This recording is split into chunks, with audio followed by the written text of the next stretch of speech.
Welcome live to the TBN Pregame Show. I'm Mary Claire Zacharias alongside Sal Valera, Graham Warner, Josh Milnes, and Zach Wolzen.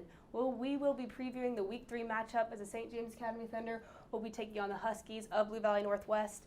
Let's recap last week for the Thunder. The Thunder fell short to EKL powerhouse St. Thomas Aquinas 41-21 on Friday night. The Thunder battled to keep pace early with the game tied going in the fourth quarter. However, the Saints dominated the run game led by Callan Art as he put on an absolute art show as he exploded for 235 yards and 5 touchdowns, guys. Obviously, Callan Art dominated, and they could not find a way to stop him. What are your key takeaways, and how can the Thunder learn from this going forward? Well, I think something that Coach Radke really made a big point of saying is you have to play for 4 quarters. Look, Aquinas' offensive line is very good, very strong. They come off the ball, they're going to hit you really hard. So it was no question of whether or not they were going to score points. It was more of a question of can we limit them to a certain number of points. It's something that Blue Valley did week 1. That was really good.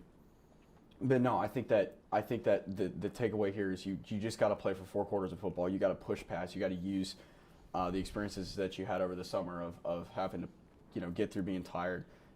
Doing that last sprint when it's super hot outside and you don't want to do it. You got to translate that to the football field, and that's something that the Thunder did not do against Aquinas last Friday.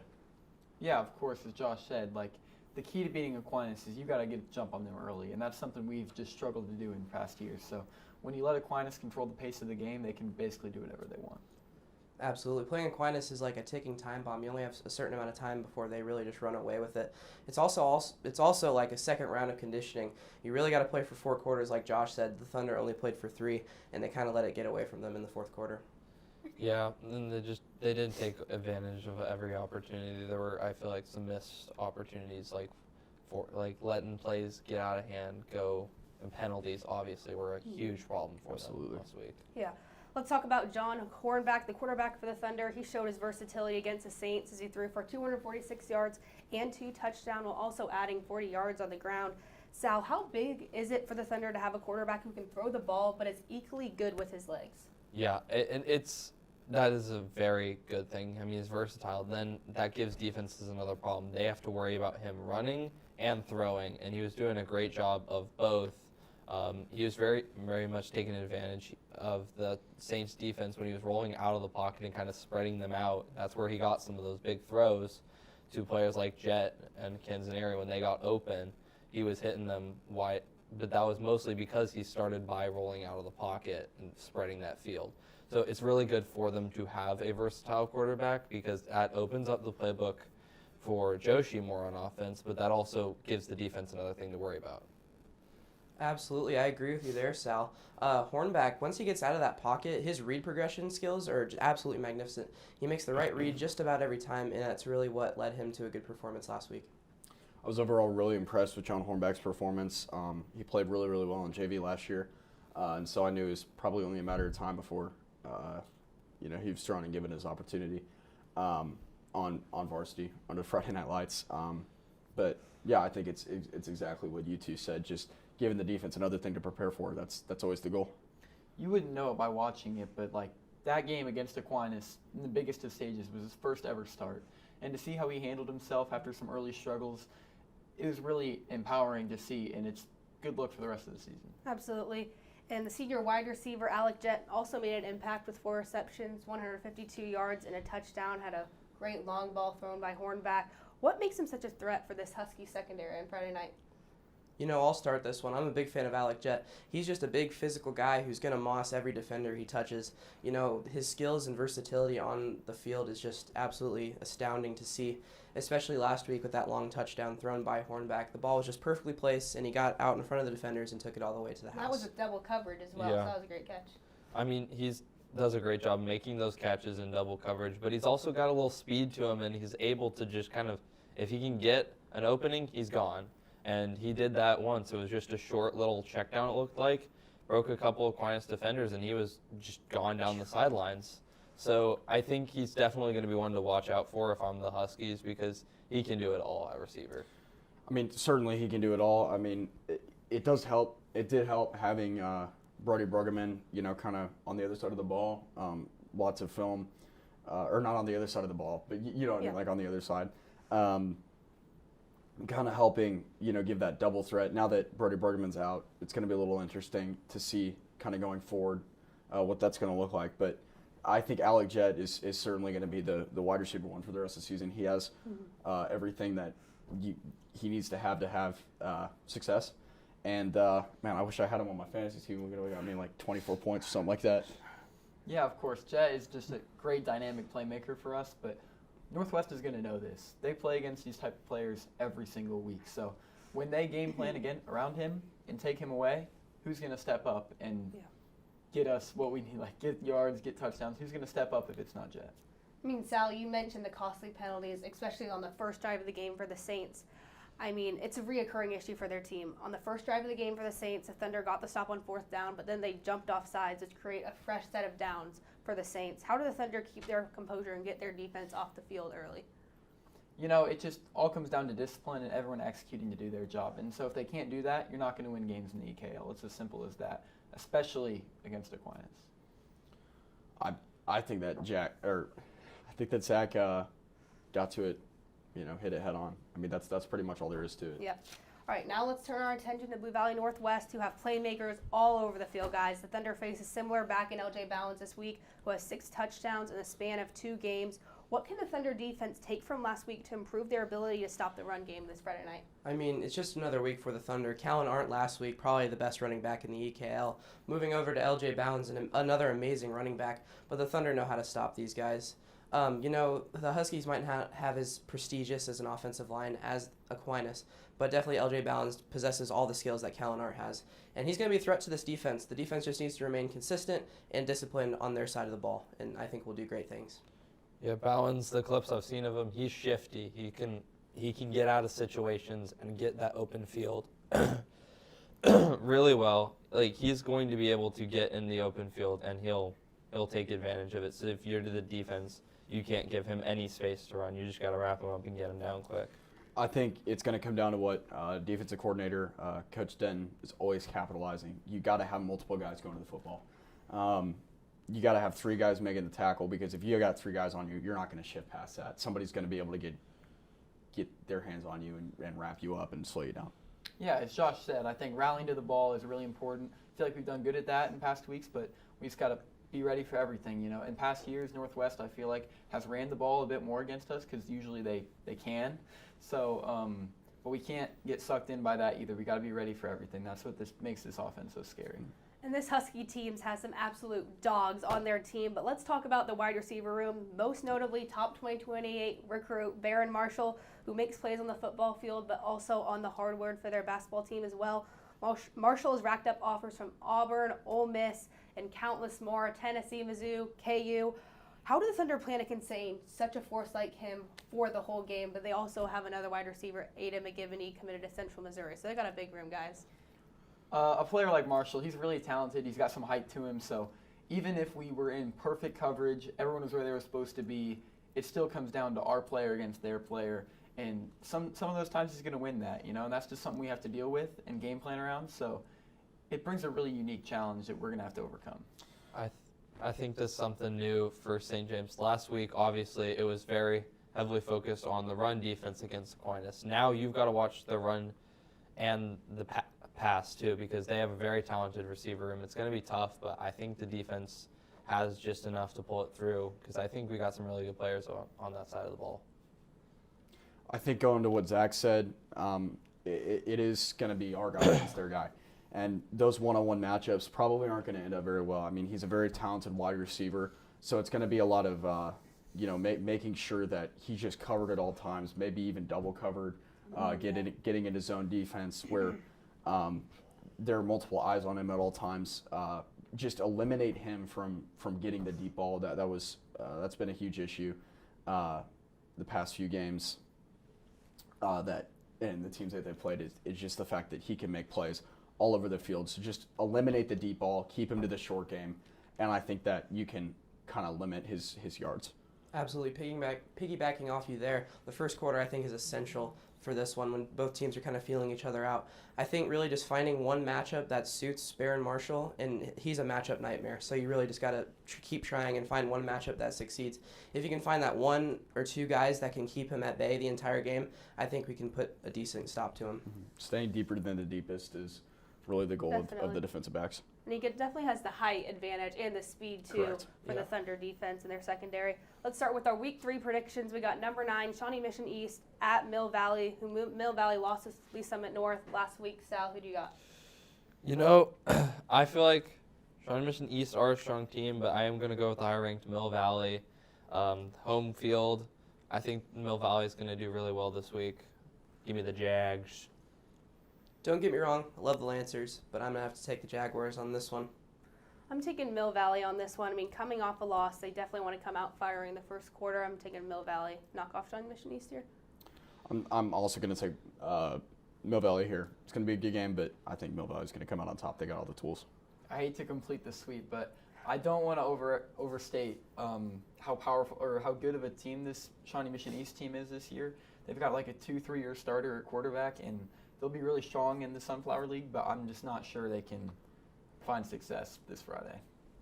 Next up, we got number 5 Hayes at 2 Manhattan. Zach, who do you got in this one? Hayes is a team that I bet against the first 2 weeks of the season, and they've proved me wrong in enormous ways, beating Derby, back-to-back 6A state championship appearances, and then one of the top divisions in Oklahoma, their state champion. They knocked them off last week. But with that being said, give me Manhattan. I think Hayes, if they continue to prove me wrong, they do, but it kind of feels like an unstoppable force meets unmovable object here. I think you got to learn from your mistakes, Zach. I'm going to take Hayes here. I think that they've really shown a lot of success recently, a lot of improvement. And Manhattan's a really good football team. I mean, they're number 2, but I think Hayes has got what it takes. They've got the grit. They've got the dedication to go out there and want to play. I got Manhattan over Hayes. Definitely going to be a tight one. Both have good running games, so I'm taking Manhattan in this one, a tight one. I'm taking Hayes this week. I think that's my upset of the week. I think Hayes is just too hot of a team, and I think they're going to take down the big dog in Manhattan. You know, in Manhattan, Kansas, there's a lot of losing football right now. Pains me to say that as much as a K-State fan. But you know what? I don't think Manhattan High School is going to be the team to bring that winning football back. Give me Hayes. They are going to be, like Graham said, upset of the week. I think they're pulling this one out. They've had some really good first 2 weeks of the season. I think they keep that momentum going. Now we got number 20 Blue Valley at number 1 St. Thomas Aquinas. Sal, who do you got in this one? As much as it pains me to say this, I think Aquinas get this done. They're just a powerhouse right now in the EKL and in the state. I think they get it done. Need I say more? Every tongue must confess that Aquinas is just the best team in the EKL right now. Give me Aquinas. Yeah, I'm going to Aquinas in this one. Callan Art is just way too powerful. I mean, he was painting an absolute picture on our broadcast last Friday night. I mean, he went for 5 touchdowns. If no one can stop Callan Art, it's going to be a long night for any team. So I'm going with the Saints. I mean, on paper here, we got it right in front of us. Aquinas, number 1 seed, Blue Valley, number 20 seed. Aquinas is exponentially better. It's no surprise I'm taking St. Thomas Aquinas. You know, maybe last year, if this matchup occurred this time of year, I'd expect a really great game. But Blue Valley's defense took a huge hit last year, and I just don't think that's something they can recover from, especially with Aquinas' offense only getting better. Aquinas won 20 in a row now. Give me Aquinas. Finally, we got number 7 Mays at 15 Hutchinson. Zach, who you got in this one? Just a couple of 5, or Mays might be 6A. Well, you know, a couple teams out on the West that are really trying to prove their spot and like step into that state contender situation. And so Mays, I feel like they've got a really dynamic quarterback who can do it with his arm and with his legs, and so does Hutchinson. But I think Mays this week has a slight edge. I think Zach spun that perfectly. I'm going to take Mays. Yeah, I'm taking Mays as well. Good quarterback in Mays over Hutchinson. Gonna have to agree with you guys there. Yeah, Mays, on paper, better team, but that's going to be interesting. A little bit of a Western showdown out for Kansas. Thank you for watching the TBN Live pregame show. I'm Mary Claire Zacharias alongside Sal Valera, Graham Warner, Josh Milnes, and Zachary Wilson, and we'll send it up to the booth at Blue Valley Northwest. TBN Sports is proud to present the following broadcast of high school athletics.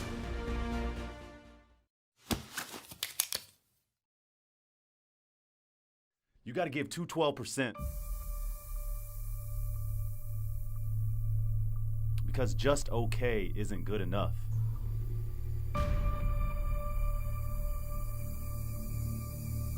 Being just okay doesn't make you great. Being great takes faith.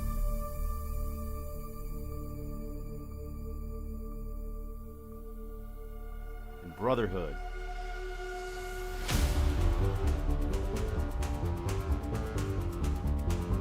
Toughness.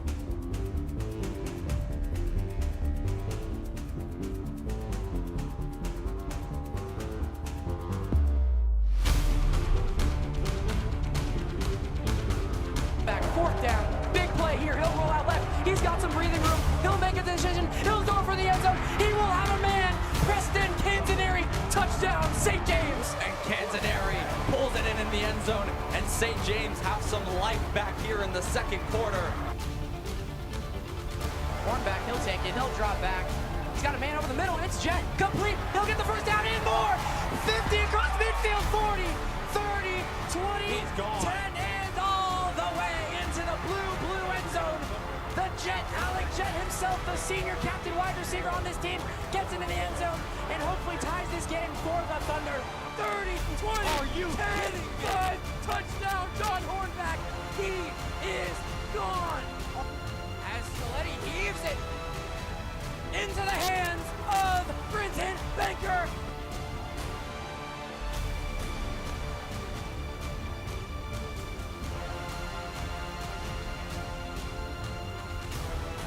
Jake House fighting for every inch there, and Jake House making Aquinas his house. Kind of like a Derrick Henry moment there. Got Oh, yeah. stopped, learned to line the game.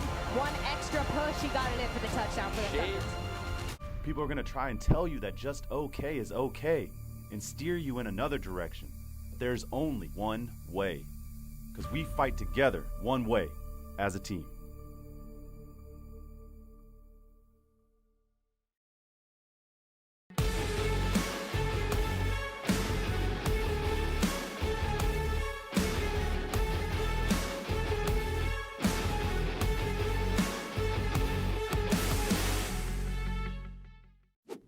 Hi, I'm Tate Berry, and I'm with Coach Radke of the St. James Thunder. I've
The Thunder are on the road for the second week in a row. Will they be able to come out with a victory this time? Only time will tell. Thunder versus Huskies next on the Thunder Broadcasting Network. Good evening, Thunder Nation, and welcome to this week's presentation of St. James football. My name is Graham Warner alongside Cohen Merrick. We are excited to present to you this week's matchup, the Thunder of St. James versus the Huskies of Blue Valley Northwest. Northwest is coming off an important victory in Week 2 against the Cougars of Shawnee Mission Northwest, where they rallied to a 40-31 victory. The Thunder, however, suffered a difficult loss against one of their main rivals, St. Thomas Aquinas. Tied going into the fourth quarter, the Saints kept their foot on the gas and scored 20 unanswered points, led by senior running back Callan Arndt. The Thunder looked to regroup and pull out a W tonight. Cohen, what did the Thunder need to do tonight to compete against this well-rounded Huskies team? Thanks, Graham. Tonight is a key matchup for the Thunder. They're looking for a rebound after a tough loss against Aquinas last week. But tonight presents another really tough challenge for the Thunder. They're going against a very strong Blue Valley Northwest offense with Barron Marshall and LJ Bowens. But if the Thunder can out-dog the Dogs, I think they can pull out a W tonight, Graham. Thank you very much, Cohen. I'm truly stoked for this matchup, as I am every year. Hopefully this game ends up in our favor. And next, TBN's very own Tate Berry was able to get some time with Coach Radke before tonight's game. Here is what he had to say. I'm Tate Berry, and I'm with Coach Radke of the St. James Thunder.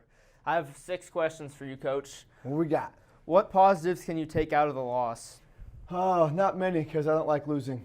No, the guys played really hard for 3 quarters. You know, when we went up on Aquinas there in the third quarter, it was really cool. The fans were excited. Everybody was going on the sideline, but you know, their tailback Art's a pretty good player. You know, the big old line and him just running downhill. And I asked Boyd, I said, "Hey, did you forget how to tackle in the fourth quarter?" He said, "Coach, he was so slippery, so sweaty that it was hard to bring him down. But we just got to bring our feet a little bit better." But I thought the offense did some good things. No, overall, we don't like to lose, especially don't lose in Aquinas. But it's only week 2, so we'll be fine.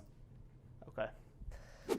Keys to victory against a very strong team in Blue Valley Northwest. Ball possession. Again, we didn't win the battle there in the Aquinas game. We got to keep the ball possession. We got to keep our defense off the field. We talked about last week. That's the thing we need to do. We didn't get taken care of, but they have a good defense, but they have some really good receivers and a really good tailback. So their quarterback's new. So they've scored 40 points in the last 2 games. So we always talk about keeping the 21 points, and was for that Joshi can score 21 points on people. So if we can hold people to 21 points or less, then we're going to win the game. So really, we've got to limit their big plays, and they got some dudes to do it. Number 4 is a really special player. He's a sophomore. One of his brothers plays at MU, is a big lineman at OU. So he's a talented player. But yeah, if we can keep our defense off field, that'd be huge. How important is it to win in this game and gain some momentum? Yeah, that's a good question. It's huge because you always say you have the most improvement you're going to make in the seasons for week 1 and 2. But since we had our retreat last week, we didn't get those practices in to make that improvement. So it stressed the guys this morning that we have to make big improvements because this is based on week 2. So starting here in about a half hour, we're going to get out there on the practice field and get ready to go. But this has to be a big week of improvement for us. Our offensive line is figuring some stuff out, getting used to John being the quarterback. But I think Frankie's going to come back a little bit sooner than we thought. I just talked to Josh before I came in here, our trainer, Josh Adams, who's amazing.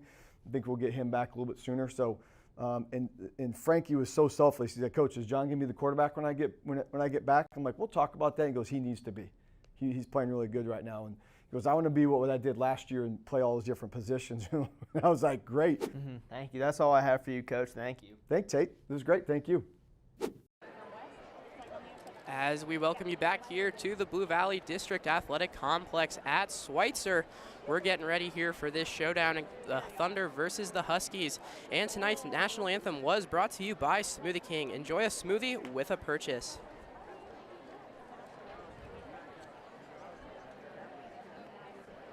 And tonight's injury report is presented by Performance Rehab, which is dedicated to patients' health goals and success.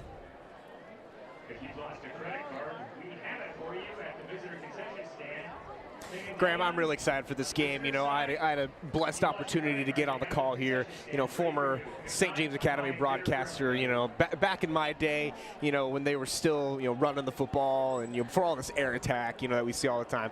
But, you know, shout out to Mary Claire Zacharias, you know, she is at home with an illness, so prayers out to her. And our very own Salvador Valera, who's usually our play-by-play guy, is up with KCMO Radio, and he's having a great opportunity to do the first half with them. Absolutely. So it's a great chance for him to get some access on the radio. Yeah, I'm happy for him to get that opportunity. He'll be joining us later on here.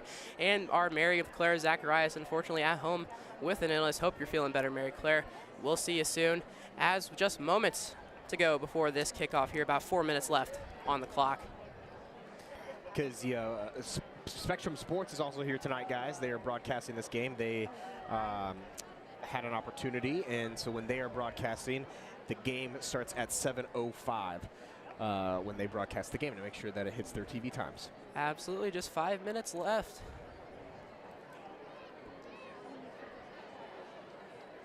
Also, you're talking about running the football. Did they have color cameras back then, or? You know, it was close. You know, we just entered the era of color when we were when we were going through it back in my day of a broadcaster, and we were using this tiny. We were almost using cell phones. Can you believe that to stream? And now look at this. We have a full production. This is really an awesome opportunity.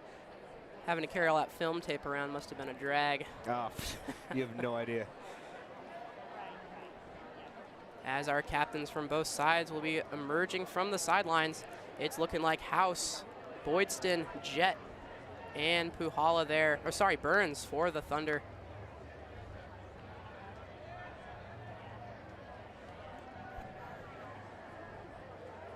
Always a fun one when it's Huskies versus Thunder.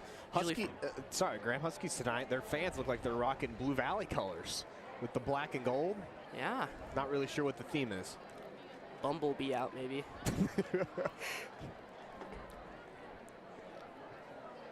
Thunder fans going with the classic Western. Yeehaw, baby. Hopefully the Thunder can lasso out a W tonight.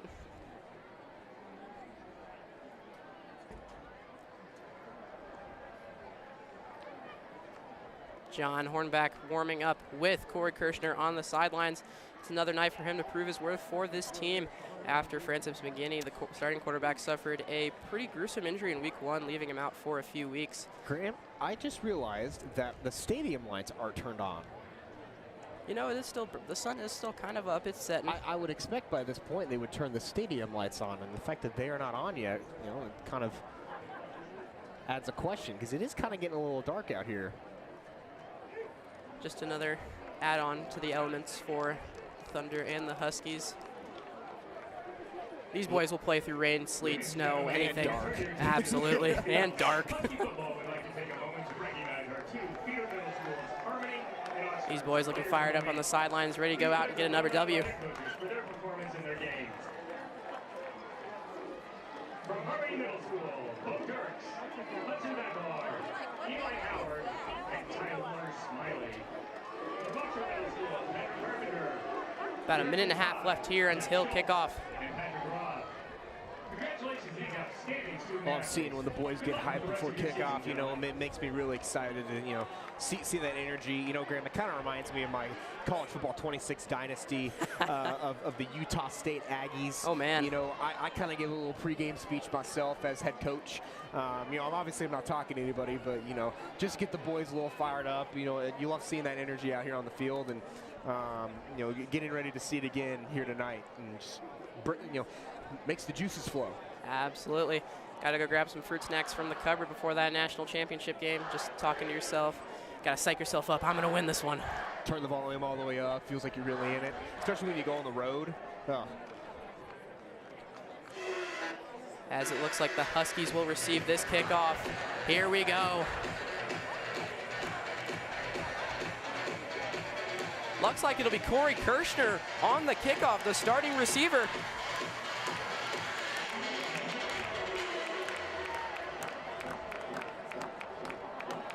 Week 3, Thunder football about to begin. Oh, here we go, Graham.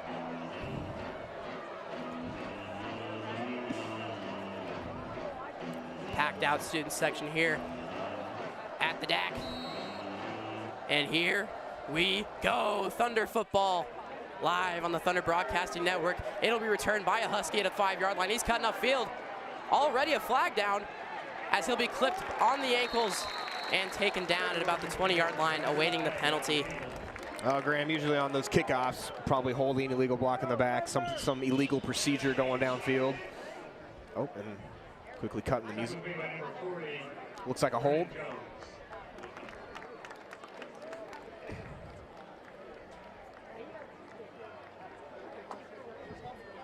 Seems like they're going to pick up the flag. Sorry, no. We're going to have a holding on the return team.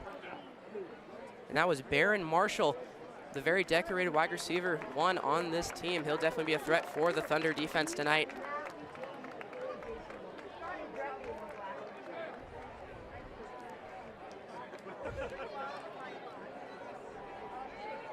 Looks like it'll be Aiden Eim at the quarterback position tonight for the Huskies.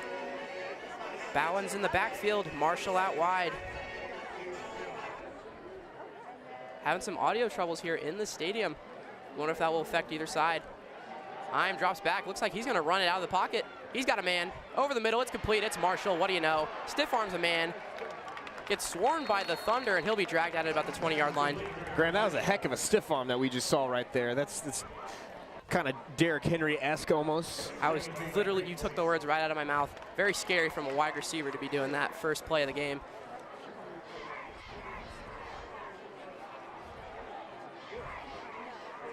Bowens in motion. Eim takes the snap, he'll hand off. Oh, he's quick up the middle, it's Bowens. Gain of about 6 there.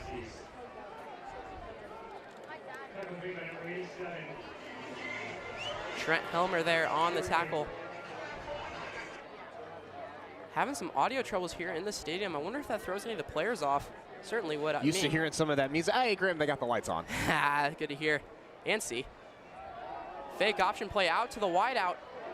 He's got some space, gets up across the 30. He'll be swarmed by about the entire Thunder defense, dogpiling at about the 31-yard line. Yeah, that was a great block right there by the wide receiver, just being able to set that play up, create some room. And, sometimes this is another way to sort of run the football. Instead of just running right at them, this creates space, it gets you yards. You're not trying to take it to the house on this play, you're trying to keep it slow. Just to take it downfield. Absolutely, very spread out offense. That was Logan Chandler, the senior wide receiver. Play action here, he's got a man up the middle. He will be pile drived into the ground by Banker. That was a great tackle right there, but great catch, great run, and another first down for the Huskies. And another senior receiver on this team, Aiden McGibney, there on the catch. Earns a first down for his team.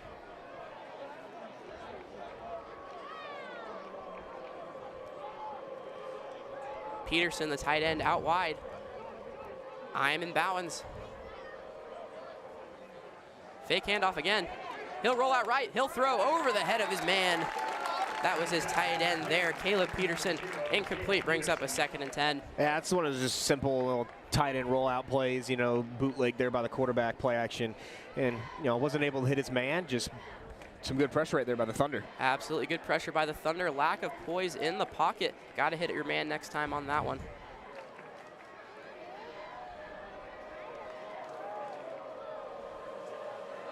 Despite the incompletion, keeping some tempo here, it's Eim. Handoff to Bowens.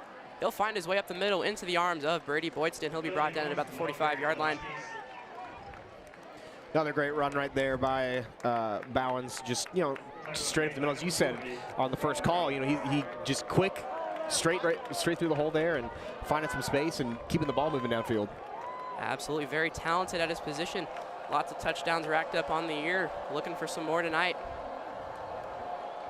Eim alone in the pocket. He'll fire off the hands of Marshall. That'll bring up a 4th down for the Huskies. It's decision time. Yeah, that last one there, Graham, just a simple quick slant, but just not the best ball there by the quarterback. Wide receiver had to kind of drop down to get it just off his hands. But that's a great stop there by the Thunder to get off the field here. Very similar to the bobbled interception by Travis Kelsey last week for the Chiefs. Don't remind me. Sorry about that. It's Burns back to return at about the 10-yard line for the Thunder. And the punt is away. Front spin on the punt. That one drops pretty quickly. Poison he calls. That one will be a pretty good punt there. Field position at about the 8-yard line. And today's first quarter is presented by Trifecta Contracting, a single-source commercial glass contractor in the Kansas City metro area. And we'll see the first glimpse of John Hornback in this one. Looking to put up another stellar performance as he does. Graham, I'm really excited to see what John's going to do tonight. You know, maybe run the little ball, maybe throw the little ball. We'll see what he's going to do. Much talent with his arm and his legs. Long touchdowns on both sides of his body. Younger brother of the great Noah Hornback. Ooh.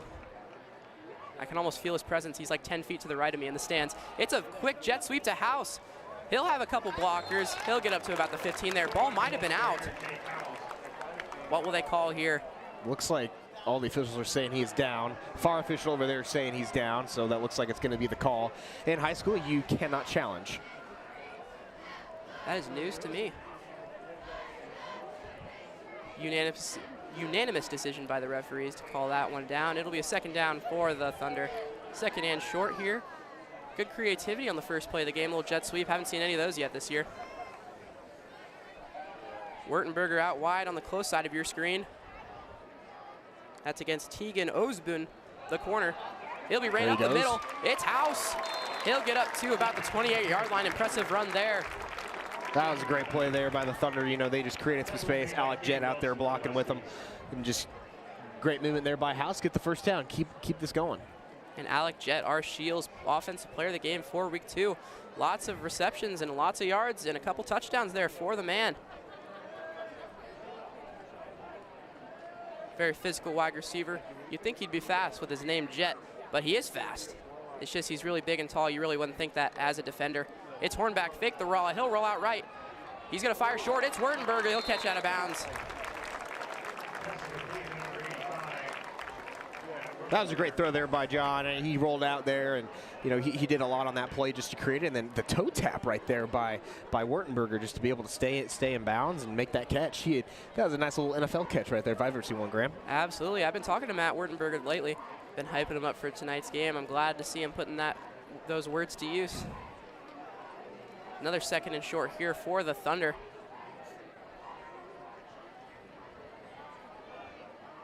Defense showing some pressure here. They'll blitz. It's House up the middle. He'll bounce off a man and get back to the line of scrimmage. Nothing more than that. Yeah, it looks like the blocks just got blown up there. Not much you can do, and just getting it back to the line of scrimmage. It was a good tackle, but now this brings up a very interesting third down call here for the Thunder. Absolutely trust in Joshi. I'm pretty sure he's got a play written up here to do just the trick for the Thunder. This is one of those plays where you do a little quick little outs or something, find Alec Jett just kind of chilling there in the flat, see what he can do, and just get a first down. Absolutely. Maybe some crossers up the middle. That worked last week against Aquinas. Big third down here for the Thunder. What will Hornback do? House in motion. He'll look middle. He'll throw. It's caught by Jett.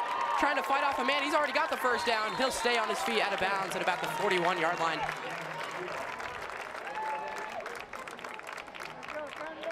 Good play there by Hornback and Jett. That's just what you do in those third down situations. You find the guy that you know is going to catch the ball, and he kind of did one of those Travis Kelce moves, just get in space. You know, he's not really running a route. He just kind of finds the soft spot in the zone, and he was right there. And a great throw by Hornback away from the defender, and a nice catch there by Jett to get the first down. Absolutely. Hornback eyeing these one-on-one matchups here early on, trying to find who's obsolete on this Huskies defense. It's House on the left side. He's got some running room. Oh, he'll get brought down. Graham, that was a great tackle there. You know, that's one of those situations where you read the field and they're like, man, if he just beats one more man there, he probably gets the touchdown, but that was a great tackle. Absolutely there, Cohen. Thunder knocking on the doorstep of Husky territory here. They're at about the 48-yard line. Nice little drive here. These are my favorite drives when that clock is just ticking and ticking. Just allows your defense to rest, watch some film. Gives your offense an opportunity to cook. Again, Hornback, he'll find some room. He's got some space. 40. He'll step out of bounds at about the 30-yard line there. Jake House. He's having a night already tonight. That's just another great play, and that's kind of similar to the last play that they ran. This is a little counter. Just allowed the opportunity for House to come across the field, break some tackles, get the first down, and keep this drive going. Good to see him get some reps here. Didn't start very well last week against Aquinas. Good to see him getting some good yardage here early on in this one. Long game to go. Good to see him with some positivity. Kirshner on the close side of your screen here. Hornback will take it himself. The defense saw that. He trucks a man. Hornback gets out of bounds. That's just a great, that right there, Graham. I mean, that's a play that John, he sees it. He's not going to try to slide. He's not going to try to be cute with it. He stuck his head down and he just ran right into him. That's a great play there. And obviously it was a little read option he had going on. He read the defensive end, see what he was going to do, and he bit right there on the fake, and he took it and he got some yards out of it. Absolutely. Positive outcome there for the Thunder. 2nd and about 8 here. And like I've said many times before, Hornback never afraid of contact there, just running through a man. House getting a breather on the sideline. It's Boozer. Hornback rolls out right. He looks. He won't fire. He'll just get back to the line of scrimmage, take his sweet time and get out of bounds there. Yeah, some good man coverage downfield, but there by the Huskies, just trying to take away all the opportunities. Now this brings up a very long third down. This could be one of those simple, you run a draw, just try to get some plays back, maybe try to get some yards back, make it a little bit more manageable on 4th down, and just kind of see what the Thunder can do here. But that was, this is going to be a very interesting 3rd down play right here. Absolutely, and in the worst case scenario, we do not lack a good or bad kicker. We got Braden Stoker there, the sophomore on the sideline. He nailed a 44-yarder against Miege. I'm pretty sure he could do it again here tonight. Big 3rd down here. House back in the backfield. He'll hand off to House. He's having a night. I don't think he's going to get it. He gained maybe about 3 there. It'll bring up a 4th down from about the 30 for the Thunder. Graham, this is exactly what I just said. Just try to get some yards, make it more manageable 4th down. And, we've already seen House break a couple big plays here. This was just an opportunity for him just to kind of expand the field, see if he can't break one. But I really like that call there by Matt Joshi. And this is going to bring up a good 4th down. And this right here, this is where you're going to find, maybe Wertenberger or Alec Jett right there in the middle of the field. Coach Rack, he mentioned that a couple weeks ago in the interview. He was saying that, they're one of the few teams that throws to the middle of the field in the state. So this is a good opportunity for the Thunder here. And I'm looking at number 11, Alec Jett. This is a play that they designed for him. He's got the best hands on the team. Let's see what he can do here. I'm going to have to agree with you there. Big 4th down here for the Thunder. It's Hornback. He'll roll out right. He's got Neeson. He's got a man. He's going to loft it up. It's Jett with one hand at about the 10-yard line there. Fantastic play from the senior receiver, Alec Jett. Oh, Graham, that was such a great play there by Alec Jett. That's something that you love to see. Just the defender had his back turned to him the whole time, and that right there that's Hornback creating the space. He's so quick, and then just the beautiful throw. I thought he had Luke Neeson running right there, but he found like his go-to guy. That entire play is looking for Alec Jett, and there he was, and then just excellent one-handed catch. The finesse by Jett. He said, "Give me that." As Hornback hands off to House. He's looking for a house call, and he gets it. Touchdown, St. James. It's Jake House. Graham, that was just that. I just can't express how great that drive was. From coming down inside your 10, running down the field, you took clock off, ran the ball well, you converted on a couple 3rd downs, converted on a huge 4th down there, took it to the house. This is exactly what you got to do against this strong Huskies offense. Just being able to keep them off the field and take the clock down while you're at it. That's a great drive there by the Thunder. Agreeing with everything you're saying there, Cohen, as Ewing is on for the extra point. Held by Kaufman, it's up. And it is good, and that just puts an exclamation point on the flawless drive for the Thunder with a 4th down conversion. Credits to Alec Jett with a crazy one-handed reception on the sideline. 7-0 St. James, about 5:40 left here in the 1st quarter. The Huskies get another chance.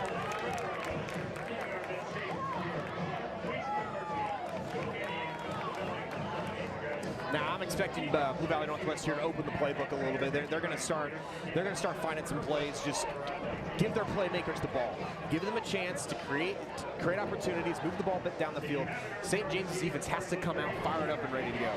Absolutely. They have 2 absolute threats on their offense with Marshall and Bowens. out wide and in the backfield. Can they prove themselves to be efficient in this one?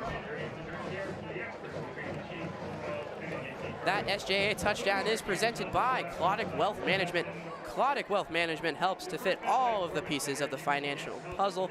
Schedule a free assessment by texting Go Thunder, GOTHUNDER,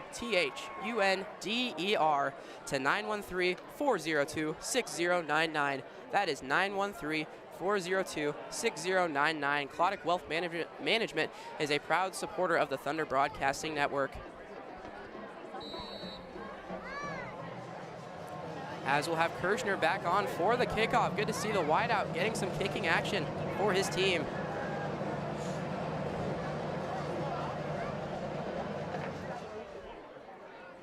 And the kick is away, taken back by Marshall. He'll take the right side of the field this time, trying to juke a man. He'll be dropped at the 25.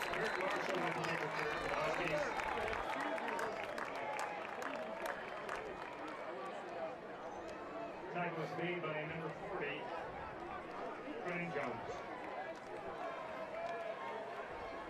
First down for the Huskies. As Aiden Ime comes back on for the Huskies, the junior quarterback, making his third start of the year.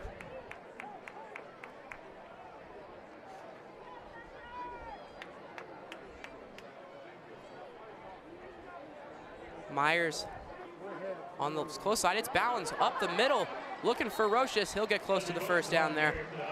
Maybe gain of about 9.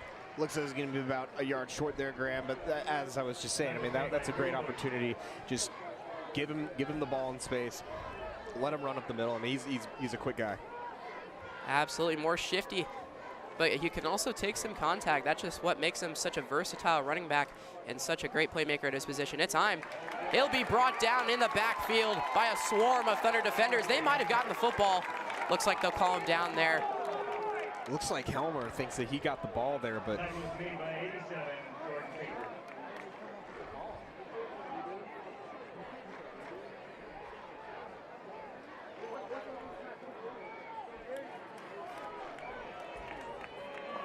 this is going to bring up a big third down here. I mean, I just don't agree with that play call. You got to keep the ball with your running back there, or find Marshall. Ime rolls out right. He's looking for a guy. He doesn't have anybody, but he has himself up the middle. He'll pick up the first down for the Huskies. Just great play there with his legs, just trying to create something on the first down. St. James had everything covered downfield.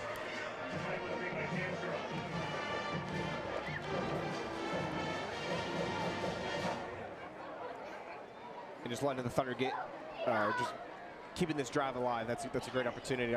I'm really expecting the Huskies here to start finding those playmakers. You don't really want your quarterback to get hit like that. You want to be calling some plays that are going to. Bowens on first down. He's got some breathing room. He'll juke out a man. He'll be about a foot short of the first down here. I'm looking right down the line here up in the booth. Graham, we're right here at the 50. Looks like they stopped the clock. Usually when they stop the clock, or never mind, they kept the clock going. They looked like, yeah, he's about a yard short there, Graham. Fourth and a toenail here for the Huskies. Or sorry, second and a toenail here for the Huskies. Graham, I'm going to make a bold call here. I think they're just going to give this right back to Bowens. They won't. They'll have a man instead out wide. Good throw there from Ime. Get down to the 39-yard line of the Thunder. You know, that's one of those calls when the folks back home are going to be like, why is this guy broadcasting?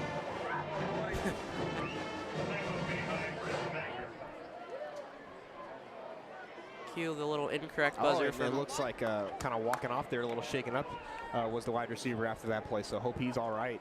But a thing to watch out there for the Thunder.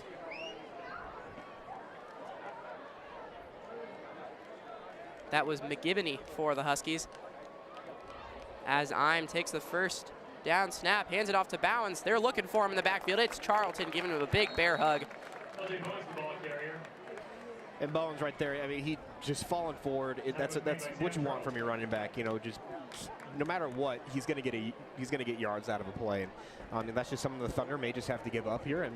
But the biggest thing that Thunder need to be doing is forcing them in throwing situations on third down, those long third downs. So a stop here to put them in that spot would be huge. Second and medium here for the Huskies. He'll throw. Plenty of time in the pocket. He'll take it up the middle. He'll be grabbed by Charlton. Fights for a couple more yards.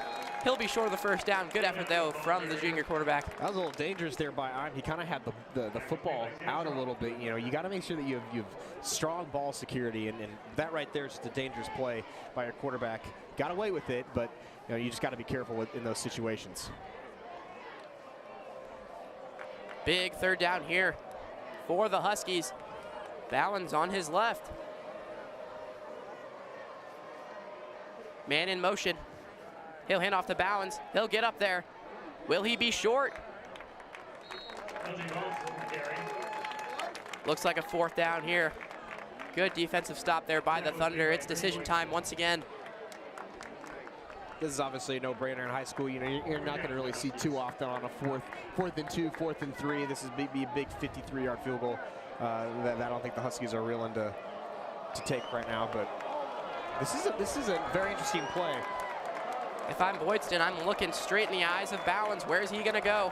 I'm watching out for Marshall. Oh, and there's a false start right there.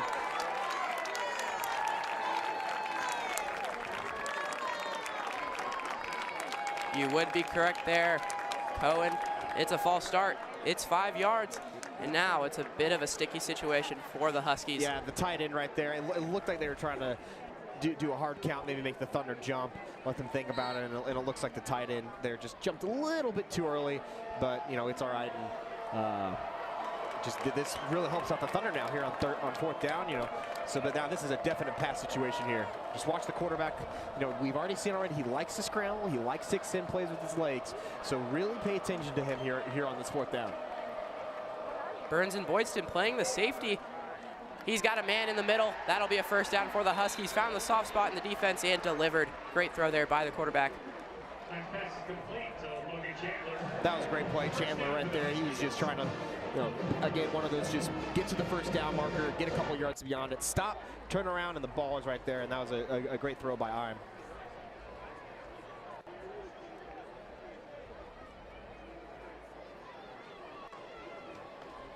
Big fourth down conversion for the Huskies. First down, it's Bowens. He's got some space. Boydston puts him into the ground there. Gain of about 4 or 5. Gotta wonder if he's shaken up after that one. Again, when you're a running back, you just love to see that from your running back. He's getting yards. He's moving the ball down the field, and it looks like the Huskies might take this to the end of the quarter here. What a great start to this game, Graham. Absolutely, Cohen. 7-0 Thunder, taking it into the end of the first quarter, as we'll send it down to commercial in a moment. Tonight is TBN.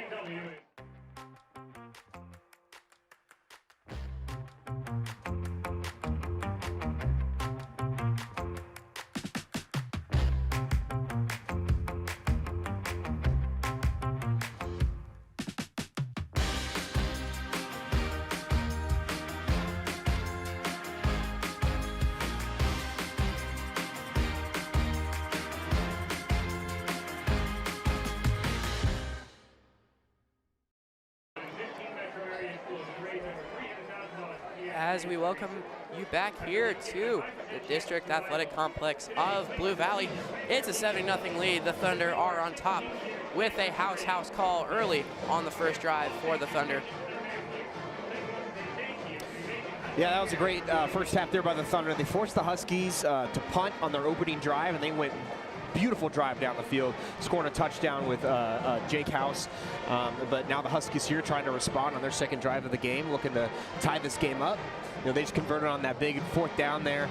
I'm looking for the Thunder to try to make some plays, maybe get to the quarterback. The O-line has been doing a really good job preventing that. I wonder if the Thunder are kind of doing a little bit more prevent with their O-line and not allow Ime to scramble. He's already seen that a few times. He's created some plays with his legs. Definitely got to watch out for Marshall on the wide end of the field. He's a real threat for the Thunder. They've been putting a stop to him so far tonight, as the Huskies are beckoning for a tie ball game here. And it looks like we're waiting on Spectrum, who's at a TV timeout currently. Nice fill over there in the Chiefs with one of those sound, those field sound things. We'll be looking, possibly investing one of those in the Thunder broadcasting for the future. Unfortunately, I will not be here for that as I am a senior, but that'd be pretty fun. You never know, Graham. Anything's possible. Just look at me.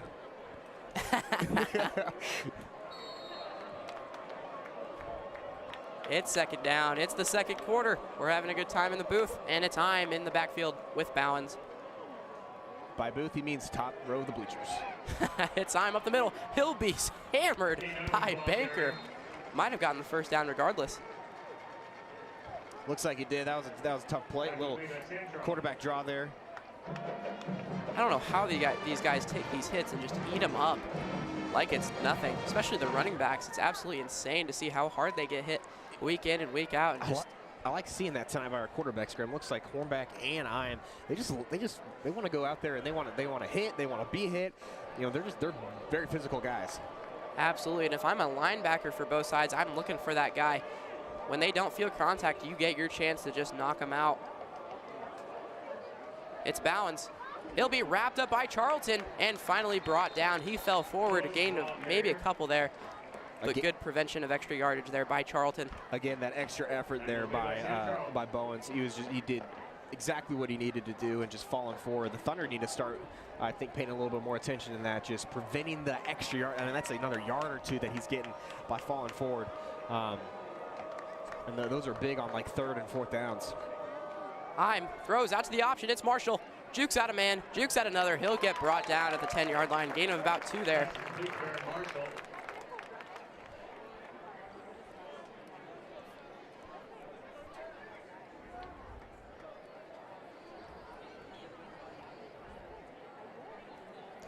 And, you know, we're going to see another big 3rd down play here. See if the Thunder can't get off the field and try to shorten down this drive here and force another 4th down situation. Big 3rd down in the red zone. It's Bowens getting his chance. He won't get it. Good tackle there by the defensive line of St. James. Looked like Devers and Moyer in there on the stop.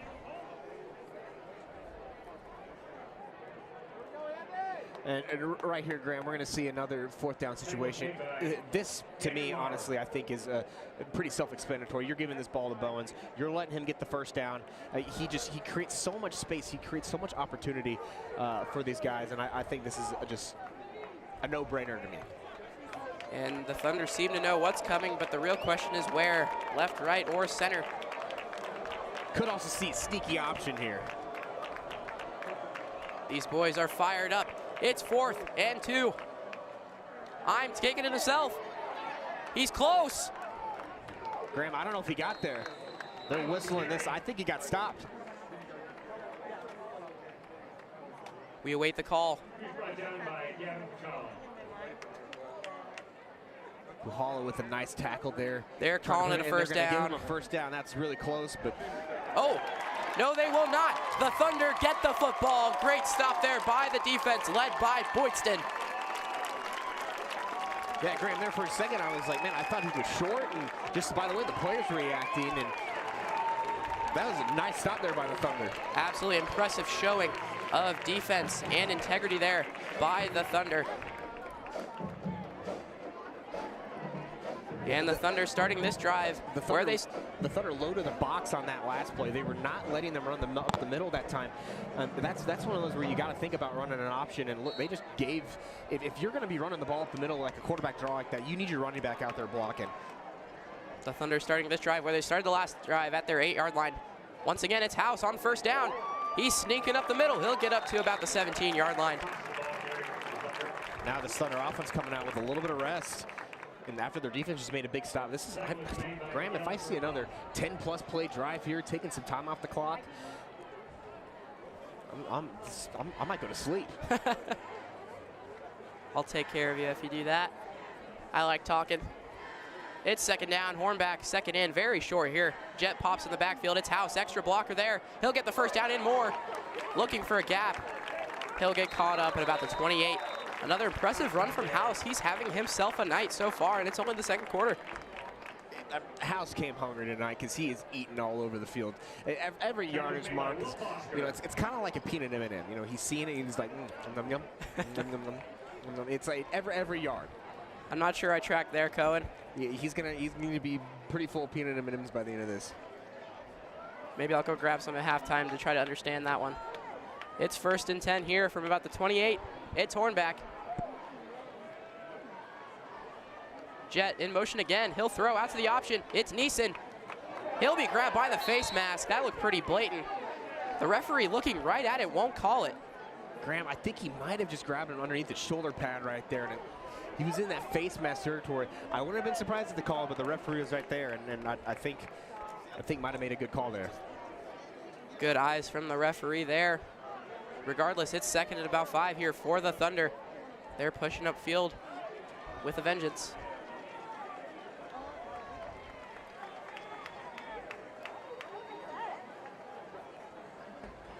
Hornback, hands off. He'll be tripped up at about the 36-yard line. The sophomore Will Boozer on the carry. Looks like it's going to be 3rd and short here.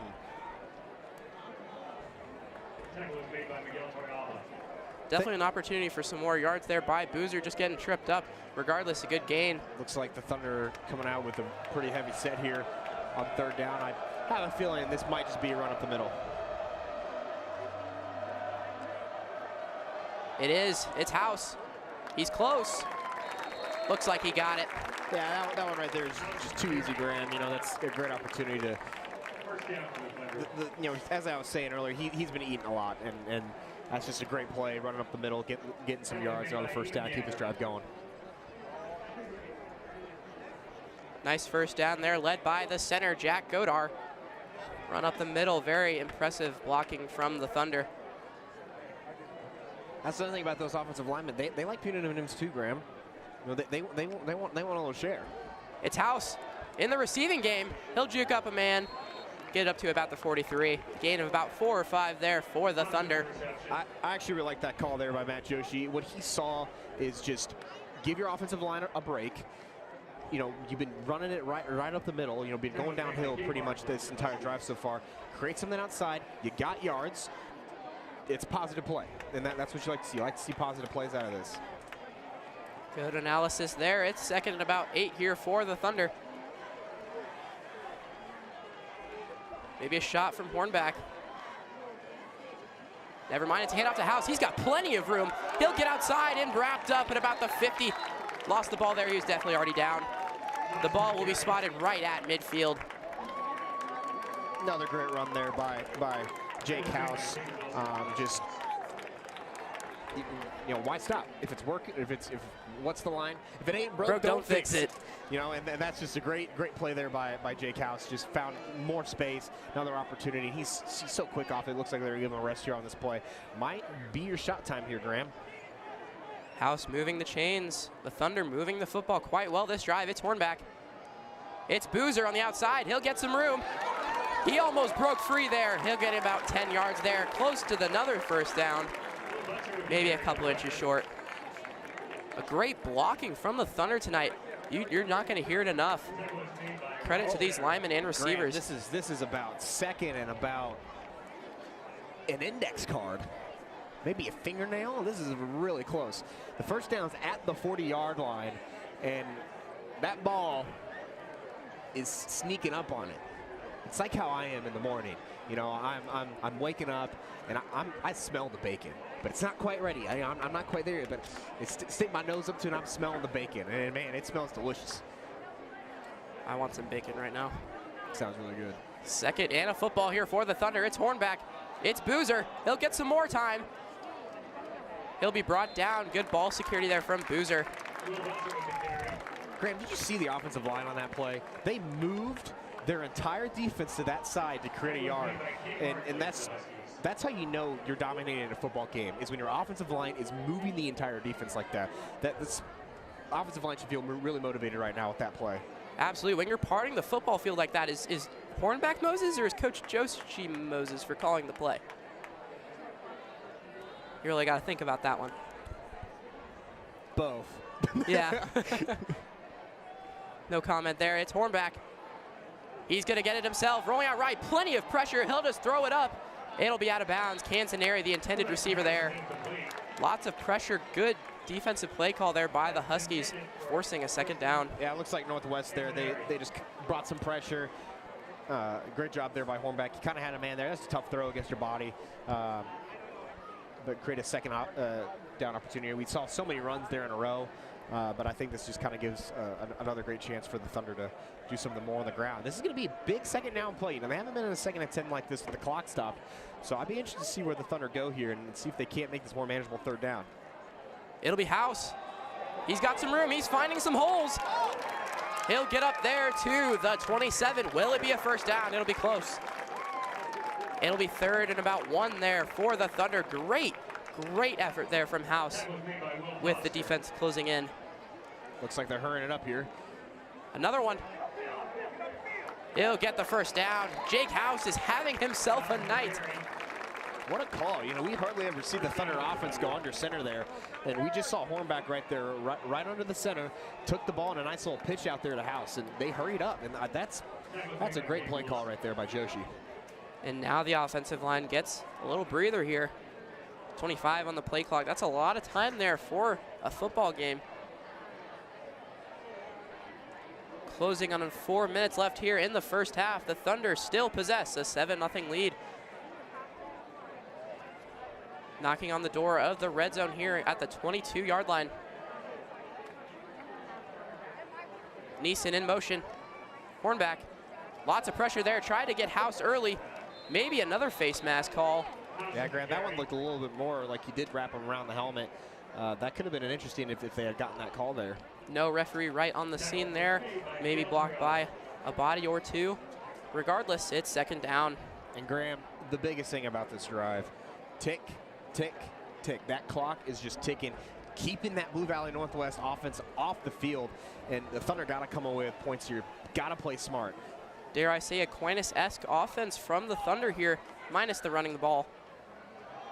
It's Boozer up the middle. He's fighting. He's got a first down there, down to the 10. Another great run there by the Thunder. Boozer and House, they've just been dominating. But the key thing here is you see those great runs. This all goes back to the offensive line. They've been having a great first half here, creating that space, creating the running lanes, and then the running backs are doing the rest by getting those extra yards. And that right there is just exactly what you want to see from your offense. Allowing your defense to sit here and rest, letting that clock run down, and now a big 1st and goal situation here. And you got to wonder on the defensive side of things, where is the breakdown coming from? Who is the weak link that the Thunder are challenging here?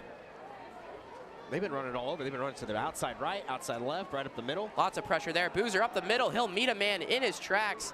He'll be pushed back. Little extra contact there. A little bit extra from the Huskies defense. Graham, we do have a flag out here on the north side of the field. Wouldn't surprise me at all. North side. That looks like a false start.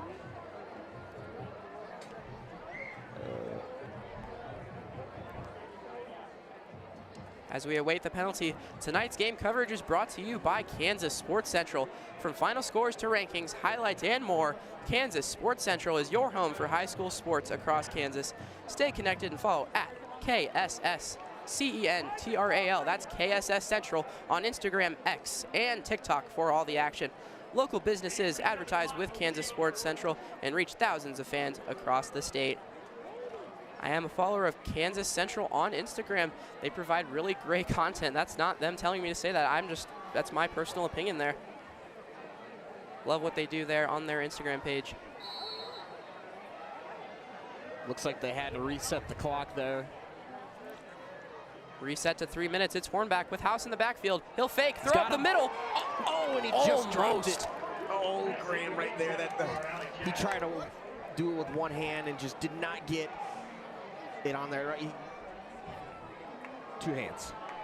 He had that great one-hand catch earlier. With his left, just a great attempt with his right. Just couldn't bring it in. Trying to balance himself I there. wonder maybe he was getting grabbed. Just from what I saw, you know, it's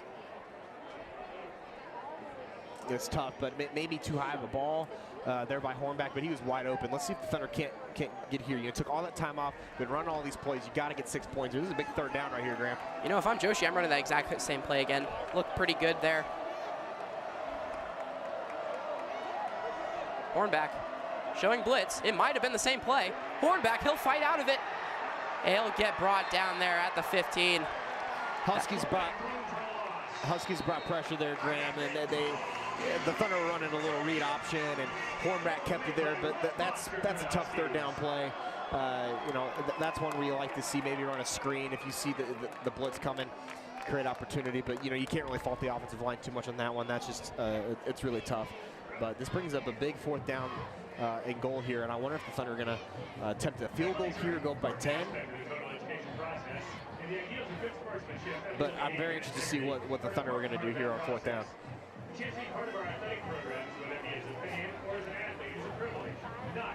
As we see the timeout here, tonight's coverage of SJA football on the Thunder Broadcasting Network is made possible by the many donors to our media arts programs and the hardworking students on the TBN team. TBN is a student-organized and run broadcasting network dedicated to furthering the mission of St. James Academy and the Greater Catholic Church. Do us a favor and subscribe to the Thunder Broadcasting Network on YouTube. Our student broadcasters love to see our viewership increase. Yes, we do. And your support of TBN is much appreciated. And if you're here already, you might as well just scroll down to that subscribe button so you can follow us for more. We've got a few more football games, basketball games into winter. We're having some fun up here.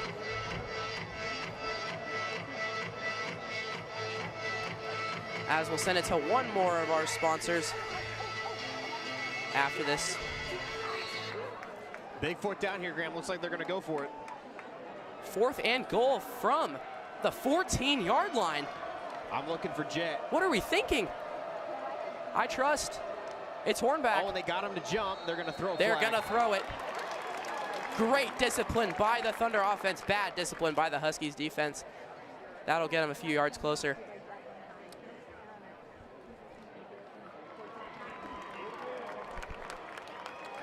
So that'll make this fourth down a little bit more manageable. And as I mentioned before, this Thunder student section is fired up. Lots of people here on the road. It's pretty far from the academy here at 135th and Schweitzer. Our first of 2 times we'll be out here this year, Graham. Against the Mustangs, I believe, next time of Blue Valley North. That'll be a fun one. You'll find it here on the Thunder Broadcasting Network. As Hornback, good blocking by House. He'll throw across his body. He's got Jet. Almost brings it in with his right hand again. And the Huskies will get back on the field with their offense.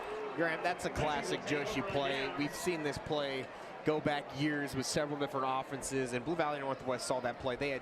They were usually on that play. Jet is usually wide open, all by himself, but just on that play he was covered, and that was just a great play by the defense there to force the Thunder off the field. You know, now the Huskies, all that time taken off by the Thunder, and they got nothing out of it. It hurts, but now your defense has come back here, and you're expecting a larger lead, but your team's only up by 1 possession. And I'm expecting to see Blue Valley Northwest start taking the top off here with this explosive offense that they got. They've got to get out of their own end zone here, back at their own 9-yard line. Thunder defense has been great. He'll roll out left. It's time. He looks. He'll fire. That'll be dropped by his receiver. Maybe a little late hit there.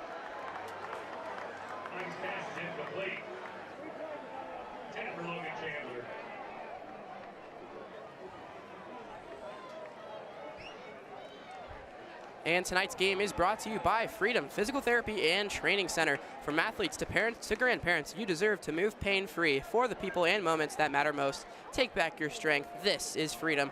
Learn more at freedompttc.com. It's second down for the Huskies. It's time. He'll throw across the middle. It's Marshall. He's open. He'll get brought down there at the 15 by a swarm of Thunder defenders. Yeah, Graham, I was thinking the same thing. There was about five of them there just trying to bring him down. You know, that was a great play just to make this a little bit closer here on third down. 3rd and 2. There's 2 minutes left. It's the second quarter. The Thunder looking to be 2-1 after this game. It's time. Late handoff. He's brought down by Charlton. What a tackle. What a play there. Charlton read that all the way. Exploded the blocker. I don't even know if he got blocked. I don't know if they even read him on that play. They're trying to go a little play action, or it looks like they were giving it off to him there, and a great play by this Thunder defense, coming right back out, and it looked like, I believe the Thunder called timeout. The clock stopped at 1:50. Quick on and off the field possession. Great defensive possession by the Thunder. It'll be Burns back at about midfield for the return. The Thunder well set up to score again before this halftime. And the Thunder do get the ball to start the second half. Maybe an onslaught awaits.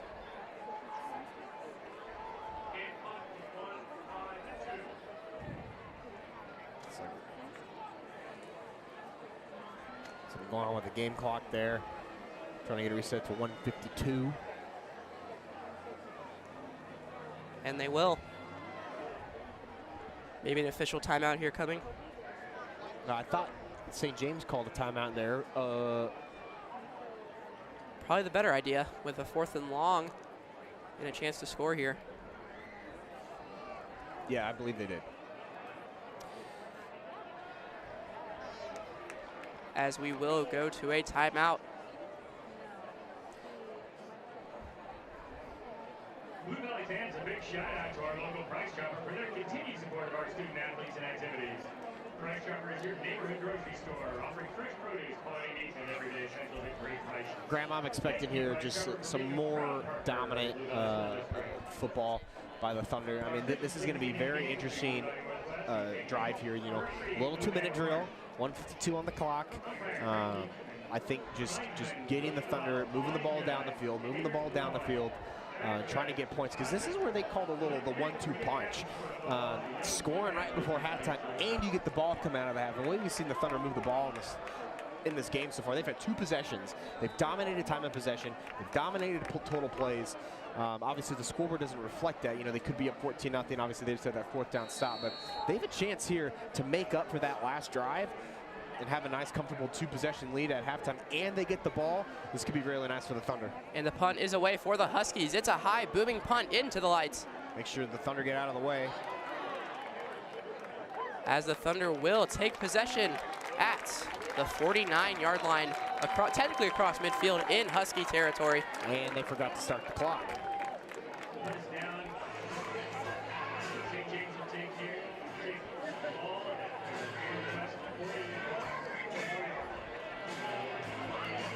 And all I want to see is one shot at the end zone in this drive. I want something to get excited about. I trust in Hornback to do just that. If Joe Shee tells him to. It's first down, House in the backfield. Lots of running football tonight. It's been working for the Thunder as they hold a 7-point lead. Hornback, he'll roll out. Looks like he'll take it himself. He'll find some room. He'll get across the 40, down to the 37. Nice little pickup on the keeper for Hornback. Great call there. Your offensive line's been dominating the middle of the field right there, and that's just another great call there by Joshi. Just getting the drive going, getting that clock starting to tick again. And 2-minute drill is into effect. Hornback rolls out right. He'll fire. He's got a man. It's complete. It's Jet on the sideline at the 25. That'll stop the clock, and the Thunder are moving along quite nicely. Those are some of Joshi's favorite plays. A little play action, boot, roll out, finding a guy wide open like that. Jet ran a little comebacker, ran out, and just nice space going out of bounds, stopping the clock, getting the first down.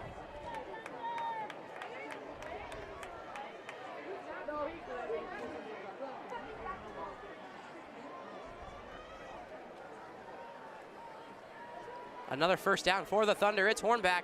He'll roll out left this time. He looks again. He'll fire for the end zone. Oh, just missed his man. It was Neeson. It was close. Oh, Graham, he was just a little excited there. He just saw him wide open, and he just tried to fire it there. You know, when you're rolling against your body, you know, Graham, I played quarterback at UMKC with their stellar football team. And you know, in my day, those are some of your toughest throws. When you're rolling out, you're going against your body, and you're trying to fire. He was just trying to make sure he had enough strength, and Hornback, a strong guy, overthrew it. You're going to have some of those sometimes, but let's see if he can't execute on a play here. Another Chiefs-esque play from last week's game. Patrick Mahomes overthrew his man for the touchdown. Luckily, they recovered a couple plays later. Hopefully, the Thunder will do the same. It's House. Stiff arms a man. Stays on his feet. He's down to the 10-yard line. Maybe a couple yards short at the 12. Ooh, Graham, that's another great play right there by House. House looks very shaken up there after that one. House was, yes, very frustrated coming off the field. He was not. And another Husky will be very too. shaken up. Both trainers will emerge from the sidelines. Graham, let's talk about next week. We got a big game, a little homecoming action from the Marion Stadium, playing the Blue Valley Huskies coming in with Blue Valley Tigers, excuse me, Blue Valley Tigers coming in with a little bit of a looking for some revenge game. You know, the Thunder dominated in that playoff game a year ago. Oh, I remember that one. That was probably my favorite St. James game in my time here. Looks like House is limping here on the sideline. Might have just cramped. Judging by his reaction, might have been a little bit more than that. You know, I just had a moment where Tony Romo, where he was like, I hope it's just a cramp. And the replay showed that it was not just a cramp. It was not just a cramp. Anywho, it's first down for the Thunder. It's Hornback with Boozer in the backfield. He's been doing pretty well. Might have a timeout here, official timeout. The clock, they did wait the clock to start. There were 2 injuries on the play, and I'm pretty sure the official rule is if there's 2 injuries on the play, it counts as a timeout for no team. The clock stops. So it looks like the officials are going to talk about this. I don't know the full extent. I am a former clock operator myself. So we'll see what the official here has to say.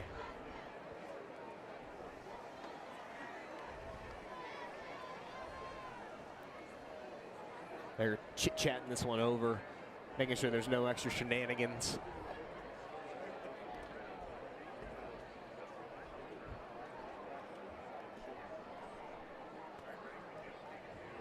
Officials are still talking about this.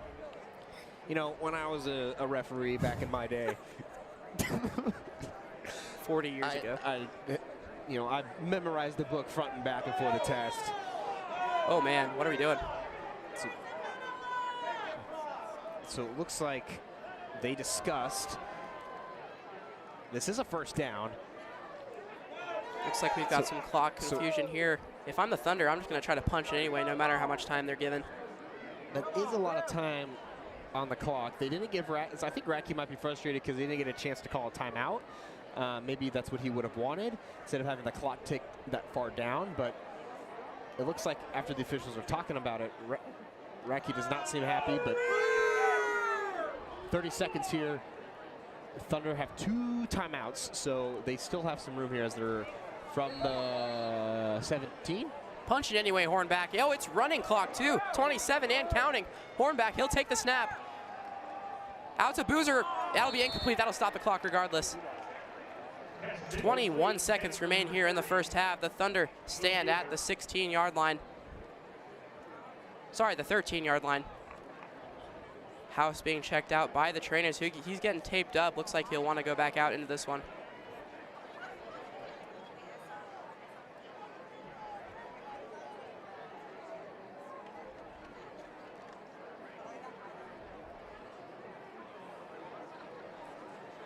Limping a little bit less on the sideline. Well, it looks like he's got taped up and ready to go back out there. Let's see if they do bring him back out. Hornback rolls out right. Good block there. He's got Jet. He's looking. He's got a man. It's Canzanieri. Touchdown, Superman. Preston Canzanieri lays out, makes a spectacular grab, and earns this Thunder team 6 more points. Oh, Grant, that's a great play there by Canzanieri. Great play there by Hornback rolling out, and then Canzanieri doing the rest. Getting open, diving, getting the ball, securing the catch, making sure the ground and to break it up. Excellent catch there by Canzanieri. Getting the touchdown for the Thunder with 12 seconds left on the clock. You know, now you're looking at the clock situation, and you're like, hey, it kind of worked out. But you know, that's a great play and great way to cap off that drive. Heck of a touchdown. Preston Canzanieri with a spectacular grab. Ewing, it's up. That one is good. Thunder 14-0 on the Huskies, and the Thunder get the ball in the second half. The Huskies just have 12 seconds to prove a point.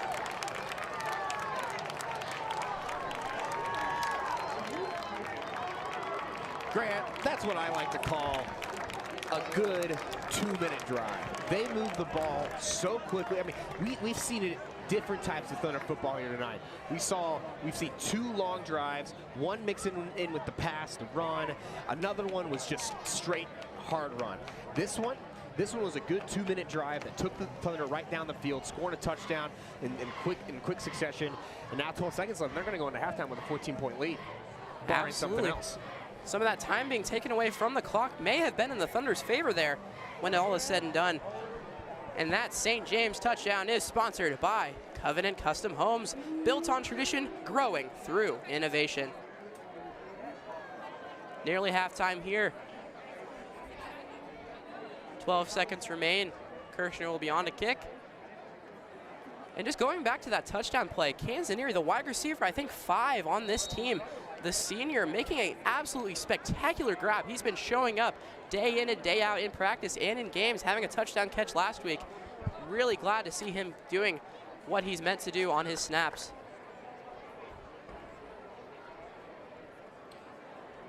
That was an excellent play there by Canzanieri. He laying out, making the catch. That's just what you love to see from your wide receivers. And it's Ewing on the kickoff. They go for the onside. They don't get it. Good attempt there from Ewing.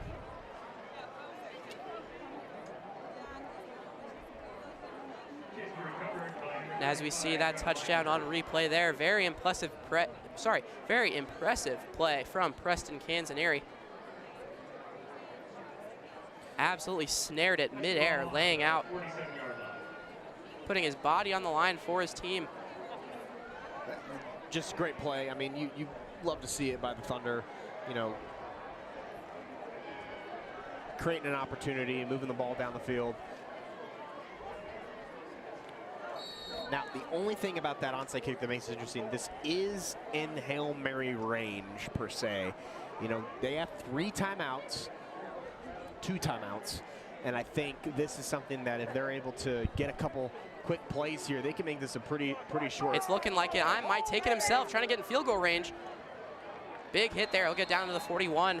3 seconds remain. It's decision time. Will they kneel it out? Will they throw it for the end zone, or will they try a long field goal attempt?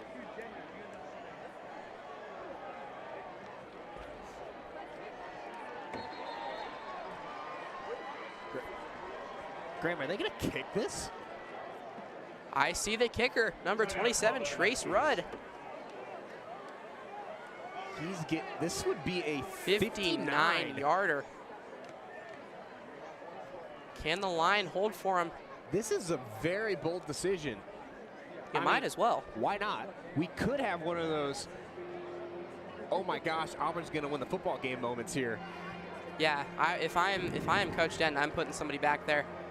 But the question is who? I'm thinking Will Boozer. He's quick. He's got some speed on him. And good eyes for the defense. Looks like it'll be Billy Burns, the senior captain safety.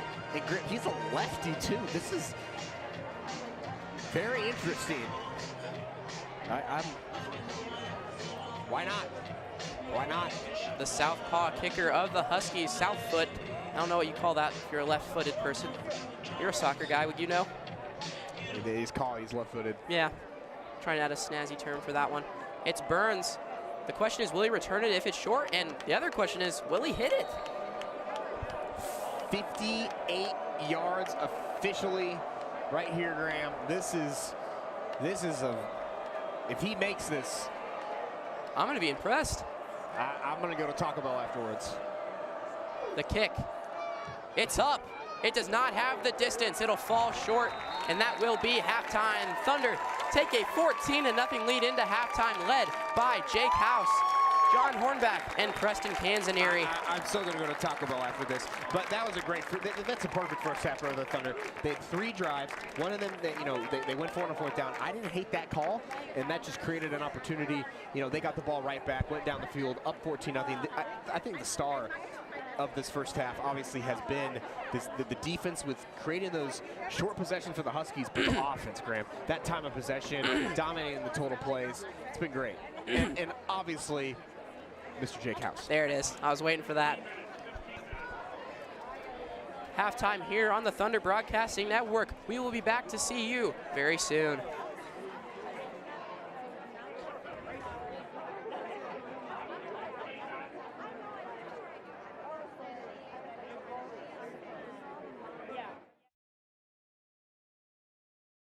From Thunder Studios in Lenexa, Kansas, this is TBN Pulse.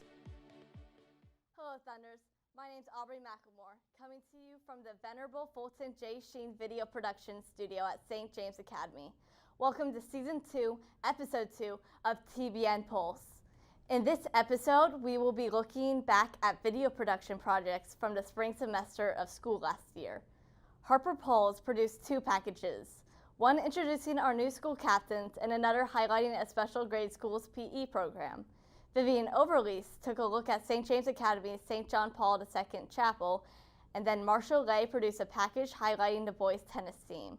This is TBN Pulse.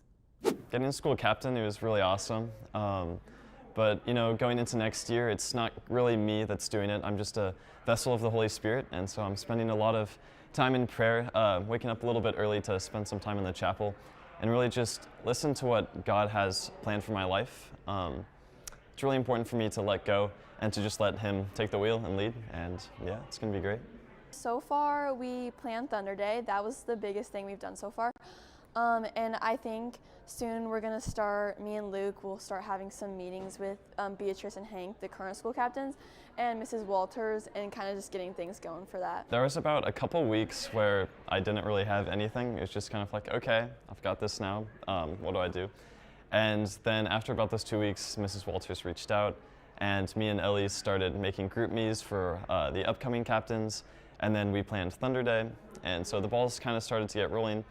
I'm really excited. It's going to be a lot of fun. Me and Ellie are going to do a great job together.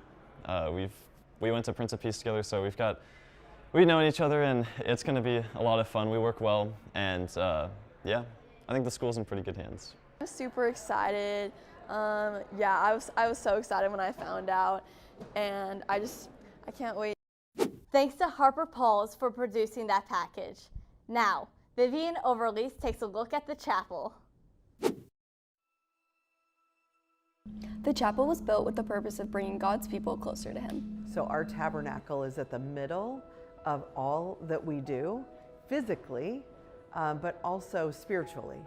They were brilliant about how they designed the school because they wanted to make sure that the tabernacle could be seen from every academic wing of the building, so that when you came out of class and there was hard things going on, or drama, or maybe struggling learning, that you had a place to look as a student to Christ, that He's always forefront for us.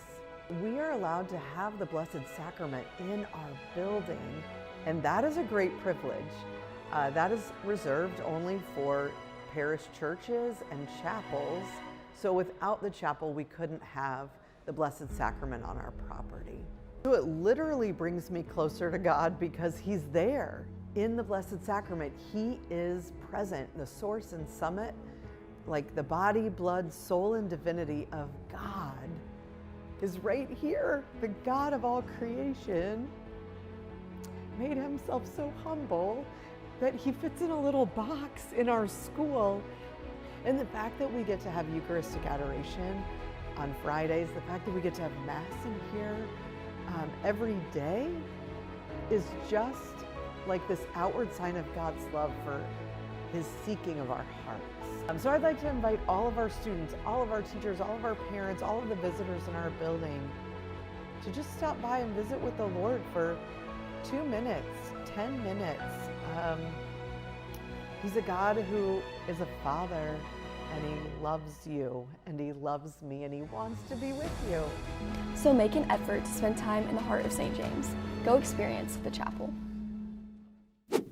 What a blessing it is to have the chapel at the heart of our school. Thanks, Vivian. For our next segment, Marshall Lay highlights our boys tennis team back in April of 2025. I really like the competitive atmosphere combined with the community aspect of it. You know, we're all trying to make each other better. So even though tennis is kind of an individual sport, it's like we really are a team, and we're constantly, you know, hanging out and just trying to make each other better, not just at tennis, but as people as well. So usually we'll start with, you know, stretching, we'll do some push-ups, things like that. We usually finish it up with about 45 minutes to an hour of match play. we'll just play someone else on the team, and we can be competitive with each other while at the same time it's a low pressure atmosphere. And yeah, even my roommate in college next year is from tennis, so yeah, it's definitely good for developing friendships. Our new tennis courts are just fantastic. It's amazing to be able to go out there after school every day and practice. It's definitely a blessing having those courts out there, and being able to host these home tournaments coming up this year, and for the underclassmen in the next few years, it's just fantastic. So yeah, it's a great thing they did out there. What a season the boys had. Finally, we go back to Harper Falls for a look at a special day at Prince of Peace Grade School with a special teacher. Prince of Peace has started a new tradition that will last for years to come. The families of students are invited to join PE this week when their kid has the class. Family Day kind of came about because we have Spring Showcase in the spring, which is a chance for all the specials to showcase what they've been doing throughout the year. And unfortunately, we can't do that in PE. So I thought, why not invite all the parents to come play PE games with their children. It's been a lot of fun.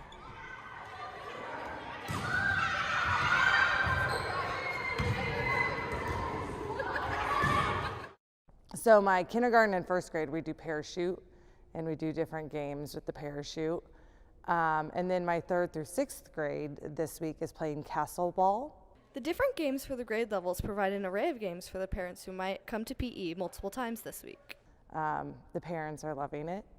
I have gotten a lot of feedback about how they're going to try to make this something that they can do in their neighborhoods this summer, that they are dripping in sweat when they leave. Some of them have said that they're sore the next day. They didn't realize how hard PE was. But overall, there's just been so many memories made, and everyone's so happy. And it's definitely going to be the first of many years to come where we have Family PE Week. Thanks to all of the video producers from last semester who created these segments to further the mission of St. James Academy. I'm Aubrey McLemore, and this is TBN Pulse. Thank you, God bless, and go Thunder!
So it's my honor to announce the 2025 Archdiocese of Kansas City and Kansas High School Teacher of the Year, Mrs. Samantha Hendrick.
Defense looks great. You control time of possession. What are you looking to finish out the win here?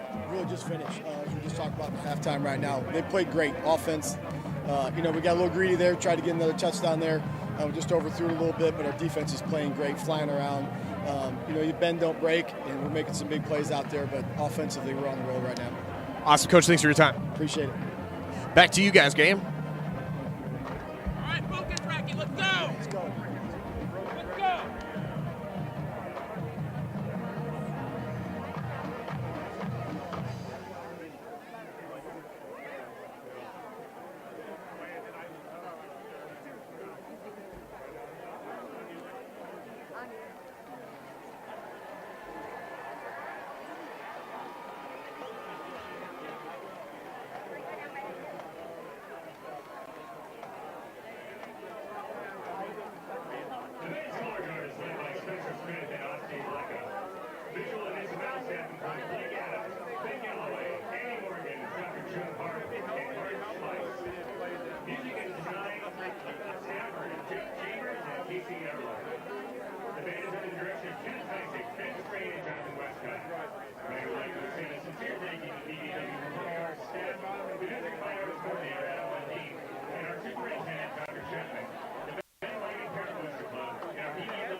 The winning ticket is 539557.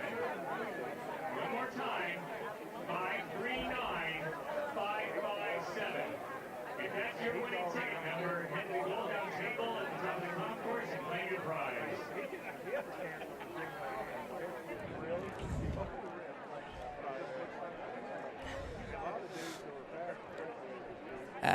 As we welcome you back here to the district athletic complex of the Blue Valley School District, it's a 14-0 ball game. The Thunder lead the Huskies. The Thunder have overall provided a dominant performance, scoring 2 touchdowns on the ground, 1 on the ground and 1 in the air. Preston Canzanieri laying out for a spectacular catch to end the half, and Jake House having a house call there late in the first quarter. Cohen, what can the Huskies do to bounce back here in this second half? I think I'm just going to keep speaking on what I was talking about in the first half. Use your playmakers. I mean, we highlighted, L.J. Bowens, Baron Marshall. I mean, like all those guys that they have on the offensive side of the ball. Just use your playmakers, explosive plays. But the biggest thing that I really want to highlight for the Huskies is get a stop. They had that big 4th down stop, but that's after the Thunder took half the quarter. I think that's the biggest thing that you got to really hone in for the Huskies is their defense. Because your offense, they just haven't had time. They haven't had the ball. They haven't been able to create plays, because their defense has just been, it felt like the defense has been out for the whole game because they have been. So I think that's the biggest thing for the Huskies is get a stop. And no better time than right out of the half to get a stop. Absolutely, as the Thunder start with the ball here in the second half, 2 minutes to game time. As we'll reflect back to the first half, today's play of the first half is presented by Leavenworth Oral Surgery, a proud supporter of the SJA Crimson Club. And my play of the first half, definitely that amazing catch from Preston Canzanieri in the end zone. Superman-esque, laying out, putting his body on the line for his team, and overall securing the touchdown. Great. My play has got to be the Sam Charlton blow up on 3rd down play of Bowens. I mean, that completely changed. I mean, Northwest, who knows what they could have done on that drive. That was right after they just got the huge 4th down stop, and the fact that the Thunder got the ball back granted and scored, I think that play right there was kind of a key turn in this game. Absolutely, definitely a momentum swing in this one. Charlton just blowing up that play, sending the Huskies spiraling back. Definitely impressive showing from both sides of the ball for this Thunder team. Can they continue up in the second half? Just 1 minute to go, and we'll find out.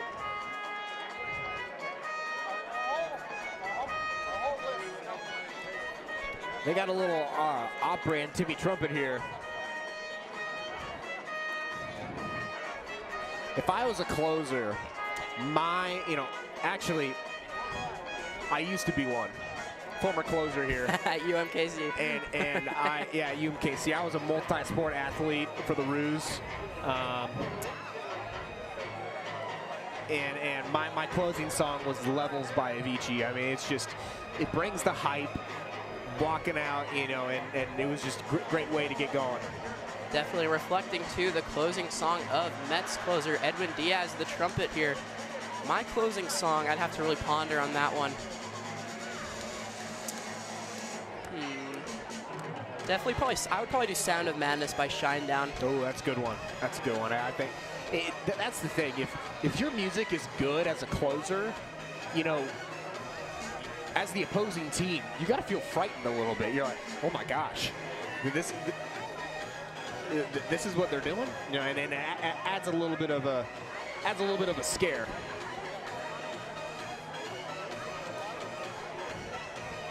As we line it for kickoff, this second half of St. James football is brought to you by Athletic Solutions.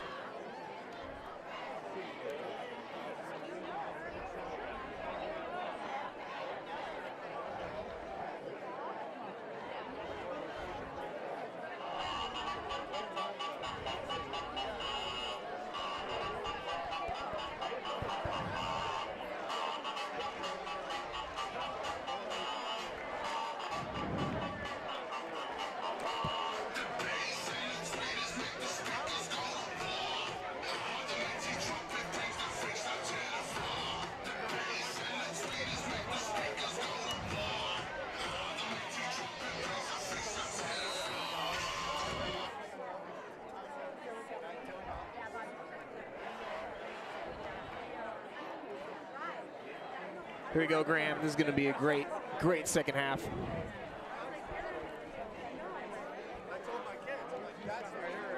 And the kick is away. This one will go out of the end zone. It's a touchback. The Thunder will start their drive at the 20-yard line.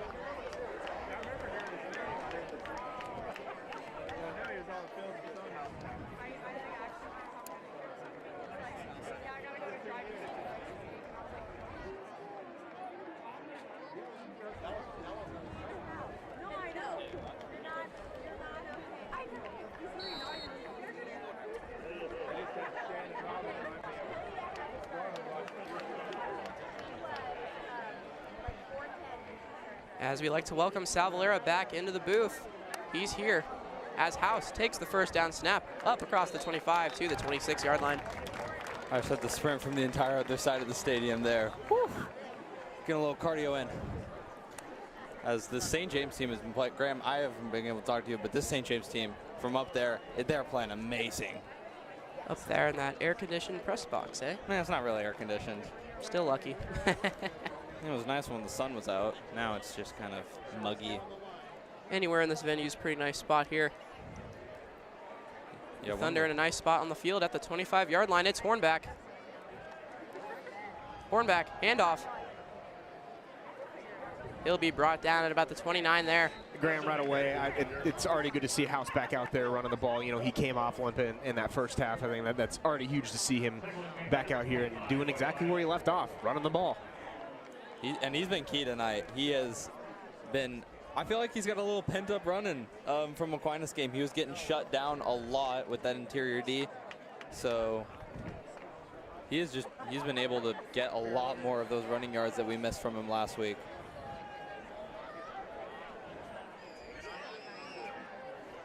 Hornback takes the snap. It's House once again. Another defender on him. Doesn't matter. He'll stumble through this defensive line.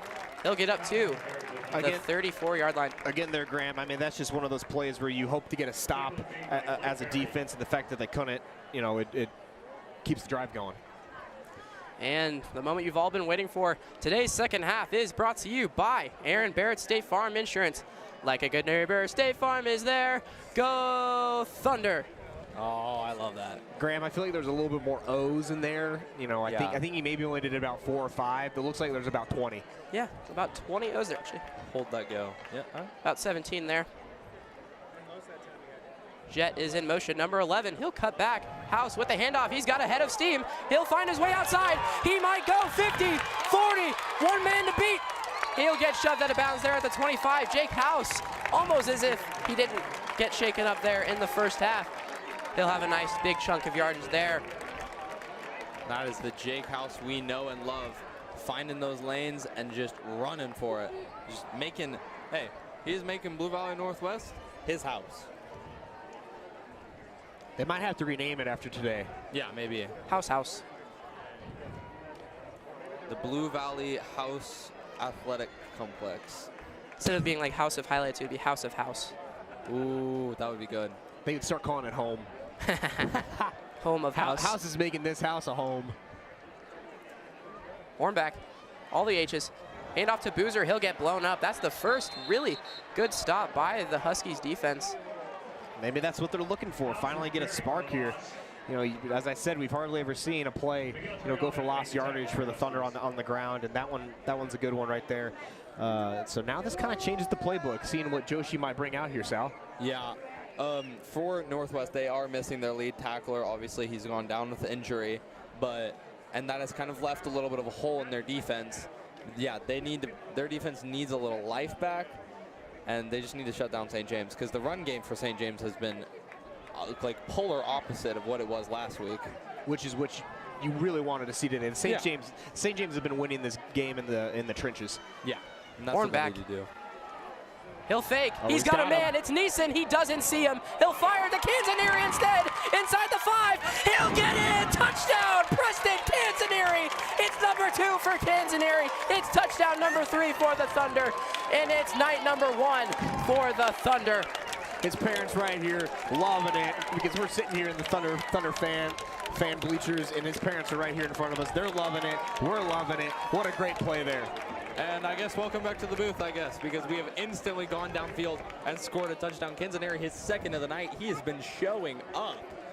Big-time players make big-time plays. And I really think this is a momentum shift for the entire season for the Thunder. This offense just showing what they have, firing on all cylinders and just putting points on the board. I think maybe a little early dagger here. Just, I mean, that's so demoralizing for the defense. Just, you had such a great, the Thunder's just been dominating this game on the offensive side. And they were kind of expected. They went play action, and that's what you do. When you run the ball all game, it sets up the play action later on, and that was a great play. I mean, I thought he had Neeson there. He waited. Hornback was patient, and he had Canzanieri right there. He had options all over the field, and Hornback doing what he does best, finding an open man, and Canzanieri fighting for that touchdown, his second of the night, third of the season. Just a great job by him, and a great pass by Hornback. It was on point. And I must add here, this is an all-time performance by this Thunder offensive line, led by Godar, Mabian, Serrano, Case Spencer, and more. Nate Bright. You just see this play right here. I mean, Hornback, he had all day, finding Canzanieri wide open, and a little bit of walking the line there, getting it into the end zone. That's just a great play there by Canzanieri. But again, offensive line. Hornback had protection there, and that created that play. Absolutely. Yards after catch, a huge factor in a football team. Some teams have it, some teams don't. The Thunder seem to possess it, especially Canzanieri fighting his way into the end zone on that play.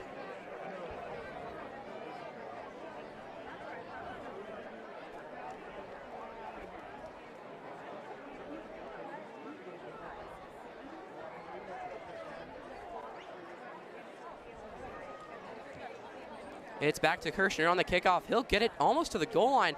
Marshall will receive. He'll get shoved out of bounds there. And, oh, he's got more. He'll get up to about the 30-yard line there. Slipping and sliding through the defense. Baron Marshall is a dangerous player. We haven't seen much of him tonight.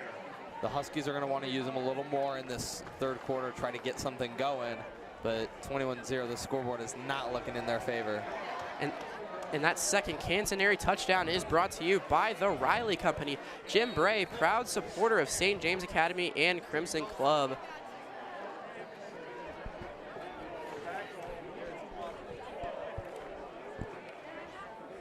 Mr. I'm back. Bowens in motion. He'll take it himself. It's I'm. Read by the defense. They'll be brought down by Boydston and company there. Devers and Boydston, the team tackle, brings them back. And that's a great job by their D-line, getting in the backfield, wrapping them up. and doing what they do best. They have had I'm on a leash all night. And that's just it's a frustrating play for the Huskies. You're down by 3. You're down 21-0. You've had really nothing going offensively all game, and that's just not how you want to start this drive. Already losing yards. Well, this Thunder team has contained a team full of superstars. I'm over to Marshall. That one might have touched the ground, and they will. He'll get tackled anyway. And I must add, this Thunder defense, these men are students of the game. These guys are watching film day in and day out. I see it everywhere. Definitely attributing to these reads on the Huskies offense and these blown up plays. And they've got a lot of experience. I mean, look, they have some great senior leaders in Charlton and Puhala and Devers that have rallied this defense. And I feel like, if anything, the loss against Aquinas has given them more fuel to go out and get this win tonight. This is where you can't get complacent if you're St. James. Don't allow a big play. Don't give them any opportunity to get back into this game. Bounds in motion, right or left. He looks. I'm under pressure, waving a man upfield. It's Charlton. He misses. Moyer misses. Jones. Finally, he heaves it. And it's caught by Marshall at midfield. Crazy play extension by I'm. 3 missed tackles by the Thunder, and overall a huge gain for the Huskies. Holy cannoli, Graham. I don't even know what I just saw right there. That might be, that's Patrick Mahomes-esque. I mean, that's just insane. Thought he was going to be brought down, stayed on his feet. St. James has to call a timeout after that. That's exactly what I said. I called it. Can't give them that big play, and that's what you did. They found their playmakers. I'm speechless. What? Like you said, that looked a little Mahomey. That was an incredible play extension, and wow. That's all I gotta say. Wow. Definitely a staple of this game tonight. Big play there made by I'm and Marshall. That was huge, Graham. I mean, we'll pull it up here again. I mean, just staying on his feet, and then the catch. And I mean, if he doesn't lose his balance there, he might get more yards on that play. And you're for St. James. I mean, you did everything right. And that's just two playmakers out there. I'm making a play, stand on his feet, and obviously Marshall out there just making the catch. I mean, you just can't really do much if you're St. James. Yeah, just nothing you can do there. Absolutely, and as that play fell apart, the Thunder have been putting 2 men at least on Marshall every single play, but as that play fell apart, the Thunder defense got complacent. Baron Marshall found his one-on-one matchup and overall made the play. I'm in balance in the backfield. I'm looks to throw again, a little miscommunication there. I'm will be hit, stays on his feet, hit again and brought down just across midfield. Now, I think they should have brought the ball back a little bit there because he did stay on his feet. His forward progress did move, so they gave him those extra yards there, but I thought maybe they would have kept it a little bit shorter just because he did stay on his feet. Yeah, I think Im's a little fired up now. He wants to get his team back in it.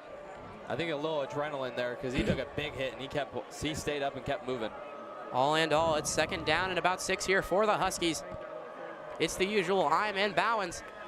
I'm throws again across the middle. It's complete. That was almost intercepted there. We'll see here.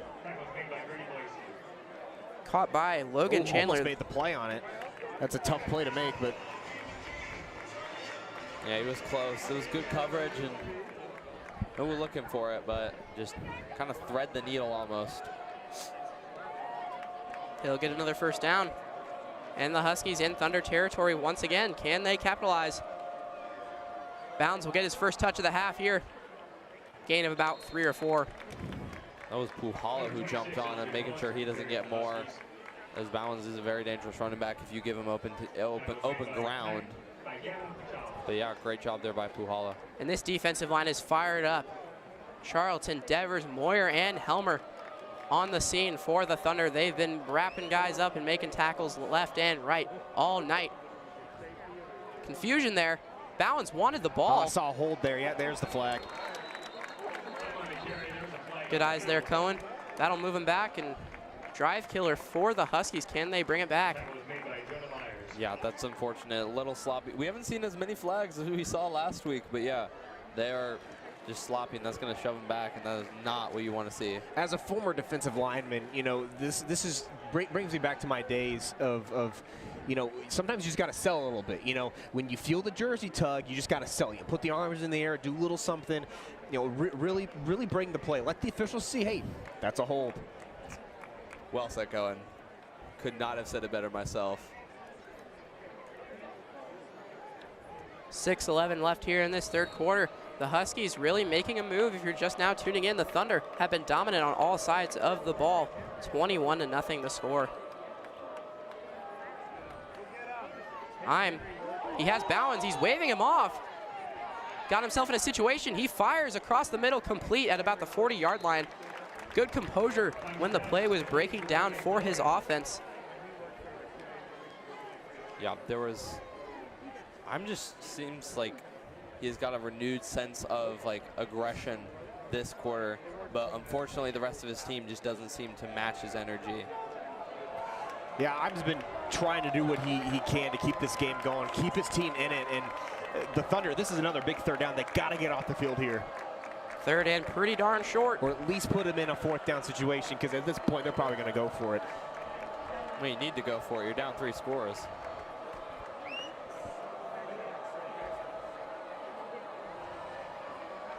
Thunder blitzing from the long side. See if he can get there. Almost. Slipping in and out of traffic. It's close. Looks like he got it. Looks like he just got back to the line of scrimmage. Again, just creating those plays, but the St. James defense style, they've been doing exactly what they needed to do to keep everything downfield. You know, they've been doing great coverage, and I love it. I love seeing it. I love what this defense has been doing. Yeah, and they are definitely, I mean, this Northwest team has a very, very good receiving core, and that secondary has done a great job of containing that receiving core, and that, I think, is just what's killed the Huskies tonight. Looks like about 4th and 6.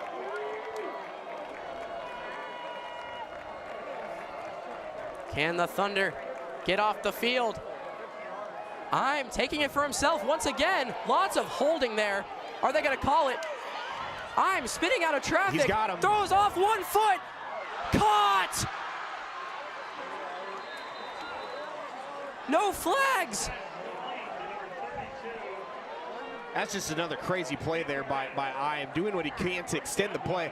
Oh, Graham, I mean, that's another great play. I mean, you just doing what he can, given the options.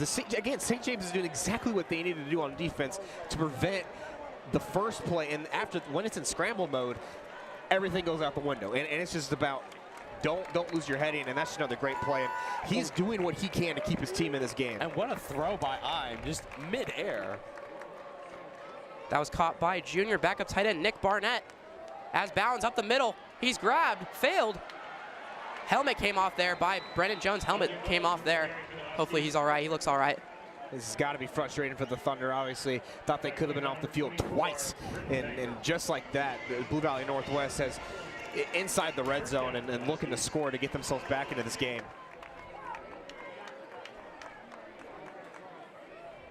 And then that's what we were referring to, you know, just any sort of momentum, you just can't give it to them if you're the defense. But, I mean, you can't be – those are plays that you just can't really do anything about. You know, St. James' defense has done everything correctly.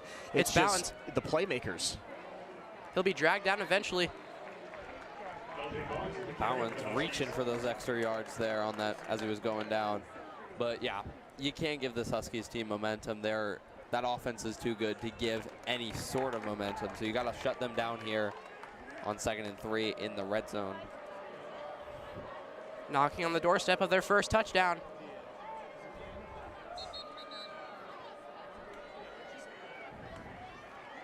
Was there a flag? It looks like they're false start here. That's not good for the Huskies. Not too bad, only going to bring it to a 2nd down and 8 here, but I mean. Yeah, it puts them a little farther back, but obviously costly penalties for the Huskies we've seen not all night. Just a false start there for the Huskies, but I mean, tough to do a false start. You know, just a tough situation there, but I mean, this is still manageable for the Huskies. Good to see senior safety backup Ryan Schroyer in the game as Iam rolls out left. There he is. He's got a man. Will he get there? He'll be brought down at the 1-yard line. That was just laid him out. Incredible tackle there. Said, no, thank you. You're not going to my house. Just see if they can't get some momentum here. Oh, Bowens, he's going to get stopped. He stopped again. That's huge. That's huge. Massive stop from St. James. They're kind of slowing the momentum. The Huskies were trying to play it fast. I agree, and that's why I think the Huskies, they have to slow it down, call the right play. Don't try to force it, because that's when mistakes get created. You just had 2 insane plays to get the ball down the field. Now this is an opportunity right here to get in the end zone, and you have to call the right play. The old goal line stand for the Thunder. Can they complete it? It's second down. Man in motion. It's Marshall looking for the fade ball maybe. He's going back and forth. He'll roll out right. He's going to be wide open. Oh, ball is out. Oh, I think the Thunder got it. Did Brady Boyston get it? I think they got it. It's a fight for the football. It's Thunder football, Brady Boyston. And that, dare I say, is that the dagger?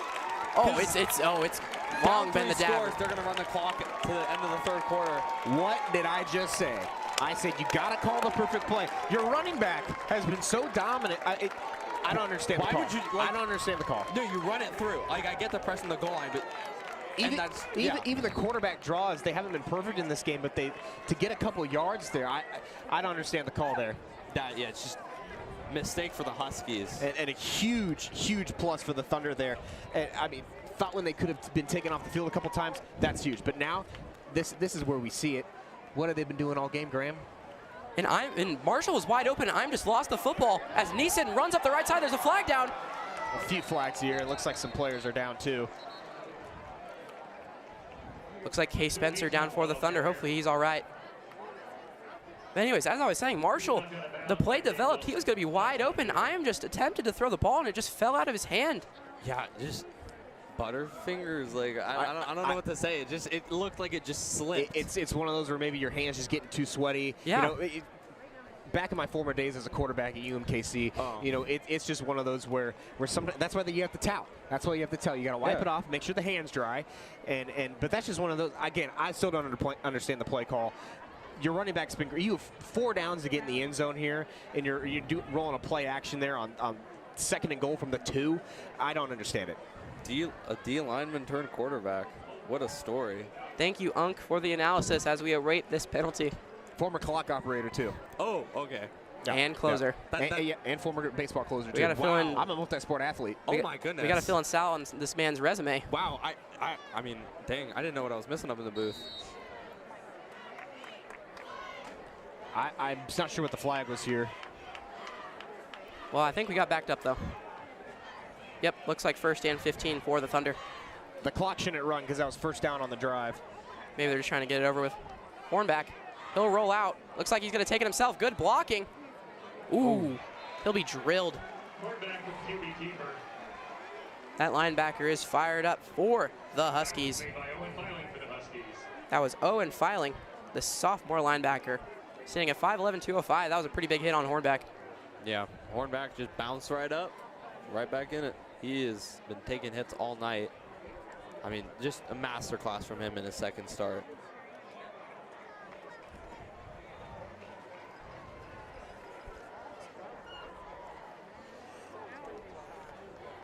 And now we're just seeing the classic, just letting that clock tick down, and this is huge for the Thunder if they can, you know, they're probably going to take it here to the end of the quarter, barring a mistake. Play clock at 5. They got to call something. Hornback, he looks. He's going to take a shot. It's Kirshner. Oh, through his fingertips. That one hurts for Kirshner. He could have been gone. And that one stings to end the quarter there, but man, got to keep your head up. I like the call there. That was great. Play action again, but could have gone to the house with that one. And that gives me hope for the fourth quarter. He beat his man pretty well.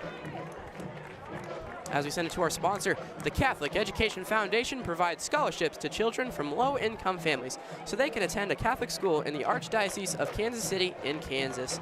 This school year, CEF will provide over 2,000 scholarships totaling over $5.5 million. All CEF-funded students would not be able to attend Catholic schools without scholarships. CEF is helping to keep many schools open in the Archdiocese of Kansas City in Kansas. To sponsor a student in need, contact the Catholic Education Foundation at cefks.org. This is fourth quarter here. You know, this is where playmakers are born, right here in the fourth quarter. Let's see if we can't just see a little bit of Jake House, a little bit of Hornback rollout. Ooh, I don't want to get too greedy. Ooh, but I'm like Tate McRae. I'm just getting greedy. You know. Okay. You know, I think Kirshner needs to be reborn in the fourth quarter. I think he needs to fix that one. Yeah. And capitalize. I'd love to see him get in the end zone like he did against Miege. And I want to give a quick shout out to the St. James school captain and family watching this broadcast tonight. Shout out Luke Tetfer, our great school captain. We love you, Luke. You know, in fact, I got another shout out for you. Shout out to TBN's very own Zach Woolson. He's unfortunately also at home with an illness. You can find him on TBN game day before every football game, week in and week out. He's a great member of our team, and we're really missing him tonight.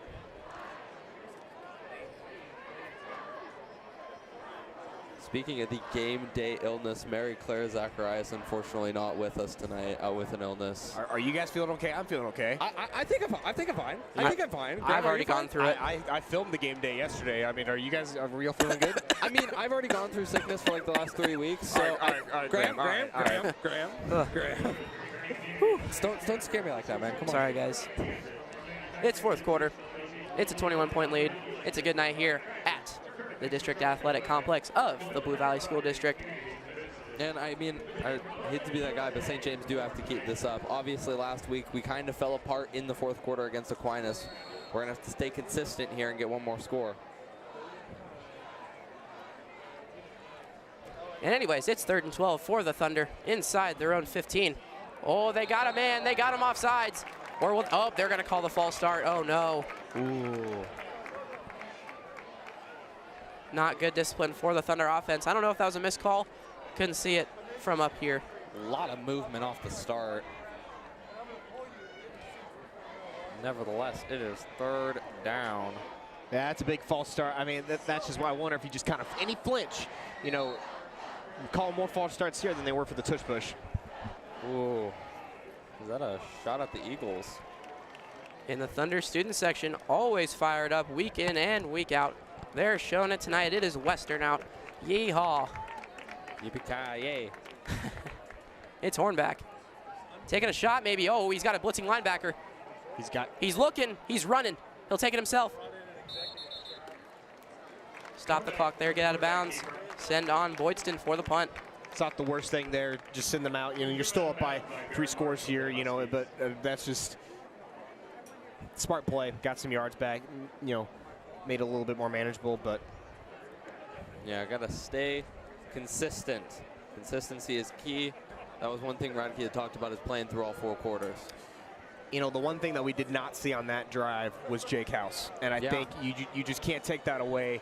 You have to keep going back to him. I mean, he's been the sole reason that, you know, I don't want to say the sole reason. You know, there's been a lot of great things, but he's been one of the big reasons as to why the Thunder have looked so well today.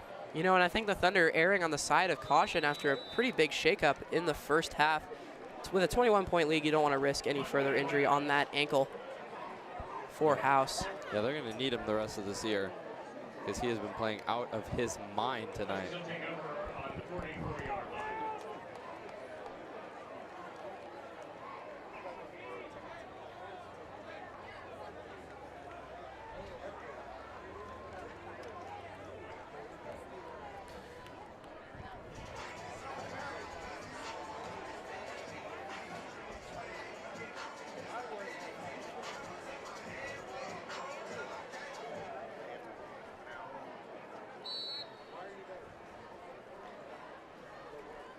All right, this is a big drive here for the Huskies.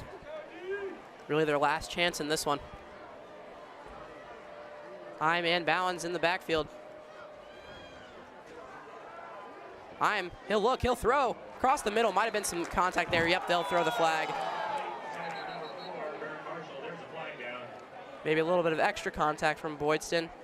Good defense, though, nonetheless. You know, as a former referee, that was kind of one of my favorite things, was just when you see that obvious, just grabbing the flag and, you know, you see it, you throw it, and it's just, I don't know, it's really something, because you know half of the stadium's really excited, half of the stadium's really upset, and it just always made you feel good. Are you a former concession man too? Like, what all have you done in your career, man? You just all over. I'll get to it. Oh, okay. I don't want to listen to this.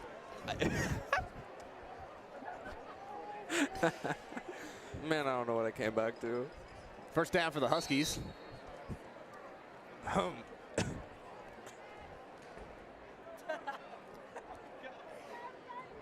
Hey, this is a big spot here for the Huskies. You know, you just got a first down there. But again, St. James' defense has played near perfect. This is a big spot here. Absolutely.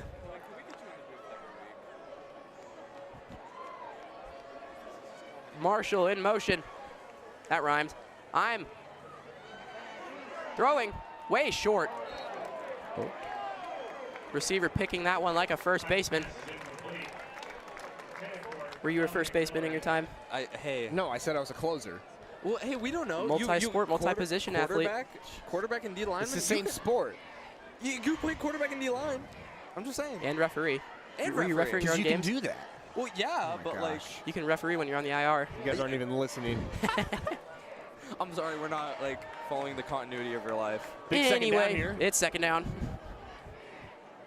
I see Devers playing like almost in the slot corner position.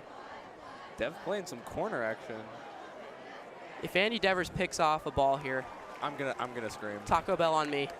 Oh, it's Bowens running right. He's got some speed. Crazy hold there, missed by the referees. Maybe a replay on that one. I thought refs just like Thanks, guys. You see it, you throw it. Hey, you definitely could see on the far right side of your Coach screen. Radke right now, he's letting the ref know that you know he thought he missed that. Just giving him some nice words with him. You know, really calm demeanor, Coach Radke usually on the sideline. Yeah, Radke is just Radke. A man of many moods. All of them, actually. Many, it's all. It's really like playing roulette every time you talk to him. One might also call it Russian roulette. Who knows?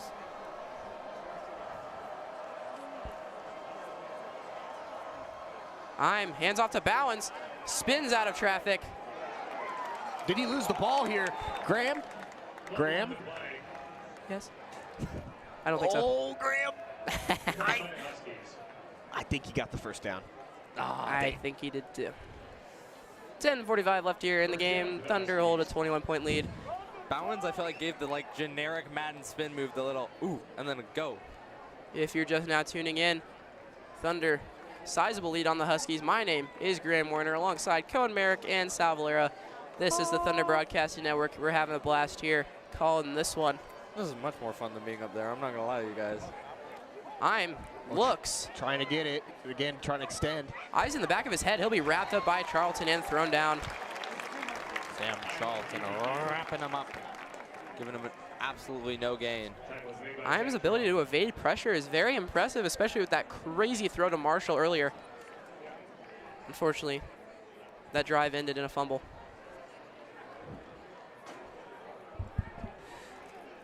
This is another big play here. I mean, this is a key moment. I mean, this clock is just ticking. I mean, now you're counting possessions at this point, and St. James's defense, that's the one thing about this that you got to be smiling about, is how long these drives. They're eliminating those big plays. Ball might be out there. Will it be down? I think they're going to call it here, Graham. Oh, Graham. Oh. He's got it. They're talking about it. Thunder football! Give us that! Woo! Was that Bankert again? Looks like a combination of players there on the defense. These boys are fired up. This is definitely an all-time performance for this Thunder team. That is massive. Is that the dagger? That is the dagger. Hit him with a little night-night. I need a little Curry night-night Sully. Now, maybe not yet. I'm calling Jake House. Jake House? Jake House. Will Jake House take you to his house Give and me make Kirsch. this his home? Give me number 5, Corey Kirshner. What about a little Alec Jet? Oh, there's Jet House. action? There's your guy. Well, he'll get dragged down. Ah, dang it. And, you know, while we're here talking about House,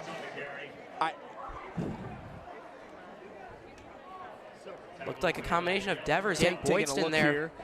Let's see it. And, ooh.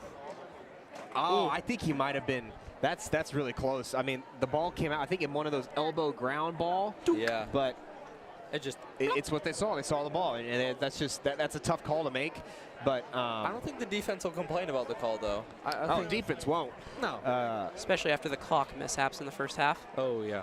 Wertenberger out wide. Yeah, what was up with that clock? Jet in the backfield. Hornback hands off to House once again. They want him to get a big play and flag down. Looks like there might be another hold here. Yeah, I just want to give a shout out to the very own president, Andy Talicki, who's watching the Thunder broadcasting here. So big shout out to Mr. President. Ooh. Mr. Prez. Welcome to the broadcast, Mr. President.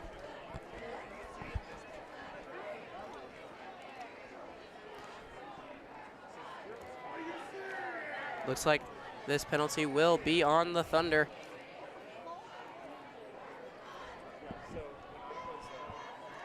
This has been an amazing night of football for St. James. I mean, they've been playing the exact same way that we saw them play against Miege. They're exactly back to form.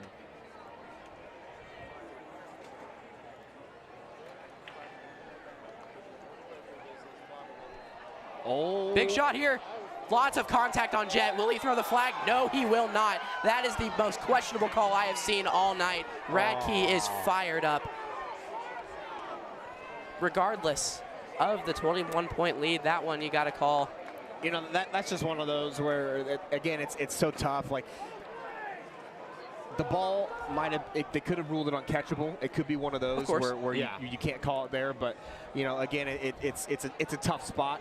But, yeah, you know, again, it's one for the Thunder where you kind of been frustrated a little bit, you know, maybe get the call there. But, you know, this brings up a huge third down.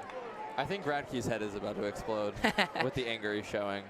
When all said and done, these referees have done a great job all night. We respect all referees, and we appreciate what they do for us. Let's see if he can do a little bit of eye magic. He's not going to throw. Oh, late hit.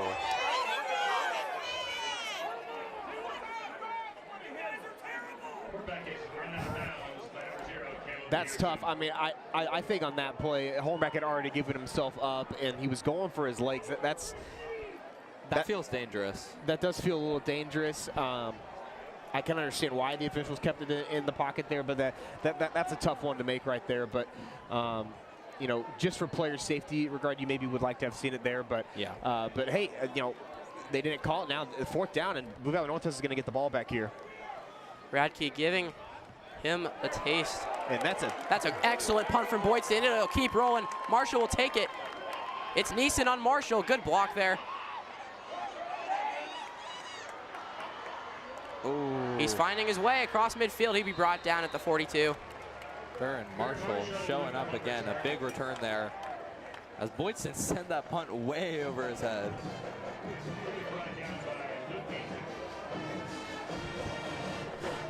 So this is another, you know, we've seen the Thunder all game creating space, getting first downs, and now we've kind of had back-to-back drives here where they've had to punt and sending the defense back out there. But the biggest thing, the last two drives for the Huskies have both been turnovers. Fumble inside the red zone, and then another one driving on the Thunder again, back-to-back fumbles. So ball security, a little bit of a question here for the Huskies. So let's see if they're able to get over that hump here. First down here for Ime. 8 minutes left here. He'll roll out left. Moyer pushing against two people. He'll fire across the middle. He's got a man. He'll be brought down by Boydston. Big hit there from the senior linebacker. Looks like he's just going to be a little bit short, but well, maybe they're going to give him the first down. As we'll cut to a sponsor, Creative Planning offers comprehensive financial planning and investment management solutions that will align with your Catholic values. Call 833-416-4702 or visit creativeplanning.com to connect with Troy Kuhn and learn how you can carry your faith throughout all aspects of your life. Ime throws out right, it's Bowens. Puhala bringing him down. That's a great tackle there by Gavin. I mean, we've seen him break so many tackles today and create some extra space. That's a great tackle right there. Well, that's been one of the keys is to shutting down Bowens, is making sure he doesn't break that first tackle and get some open room, because he's been dangerous all year, and the Thunder have done a great job containing him. And on this Western out night, Puhala wrangling his man, lassoing him and bringing him down by his ankles. Heim spins, throws, Bowens, red like a book. Boom shakalaka from Charlton. Charlton rocking Bowens, stopping him in his tracks. Looks like an injury to one of Northwest's linemen. But, man, that was a heck of a hit. I read the screen all the way there, trying to get a screen, give him some space, and that right there, I mean, because here's the key thing. You know, the Huskies, the Thunder have been so good covering downfield. The only, plays that we've really noticed in this game have been those two kind of, scramble drill, crazy plays by the Huskies that have really moved the ball down the field passing-wise for the Huskies. So that, I mean, shout out to the Southern defense. They had played lights out all game. They have been the best defense I think we've seen. Like, this team, I feel like is the same team we saw play Miege. They're making them look like they're looking like an all-star team. And if you look at this Miege team, you've got Heim and a great quarterback in Heim. You have LJ Bowens at running back, who is an amazing senior who has some D1 offers. Then you have an amazing receiver in Brandon Marshall. This game could very much could have gotten out of hand. It could have been a blowout for the Huskies. But Sam Charlton, who was just over here by the trash can, he was chasing his lunch again, and then I didn't even notice that. And he's back out there. Oh. Some gas from the crowd as Charlton is, again, tasting his lunch. Acting like we're at the theater. Charlton trying to get his head back into the game. Crowd loving it. Football boys are loving it. That's what you like to see. Good to see the injured player get up too. And Charlton's playing through it. He was ready to play through that. That's just the dedication he's got. Anyways, it is 3rd and about 12 here for the Huskies. Another chance here. He'll fire across the middle. It's a man. He'll be taken down. I just note that throw was a dart. This is a huge 4th down here for the Huskies. This is a chance. This could be kind of their last gasp.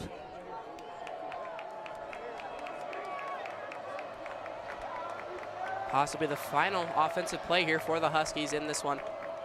Can they make it count? Haven't seen much of Marshall besides that crazy play that led to a turnover. Looks like we'll have a timeout call here. And with that timeout, we'll reach out to one of our sponsors. D. Pasquale Moore is a proud supporter of student athletics. Football teaches teamwork, perseverance, commitment, and sacrifice. Learn more at dmlawusa.com. I've got this. You're correct there. And we'll do one more. Tonight's game is brought to you by Freedom Physical Therapy and Training Center. From athletes to parents to grandparents, you deserve to move pain-free for the people and moments that matter most. Take back your strength. This is freedom. Learn more at freedompttc.com.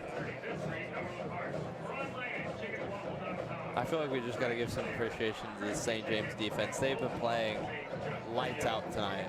They have not let the Huskies get any points on the board, which is something crazy to think from a game that we thought was going to be high scoring, a very offensive-based game, and the St. James defense has had them on lockdown.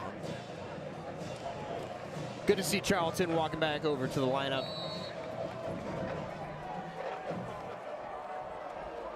Big 4th down. Here we go. It's Heim across the middle. It's Marshall. He'll be brought down. Will he get it? Looks like he did. And that's big. That keeps this Huskies drive alive if they want to put some points on the board here with 6 minutes remaining, it looks like.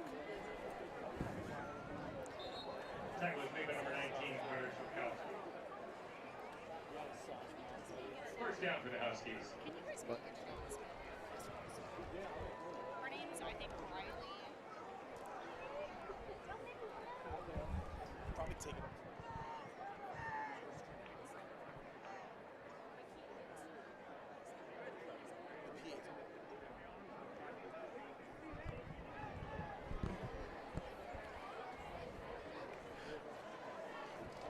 I think that might have been a flag there. Well, it looks like it might because they moved the Huskies forward. So it looks like it's 1st and goal now. Let's see if...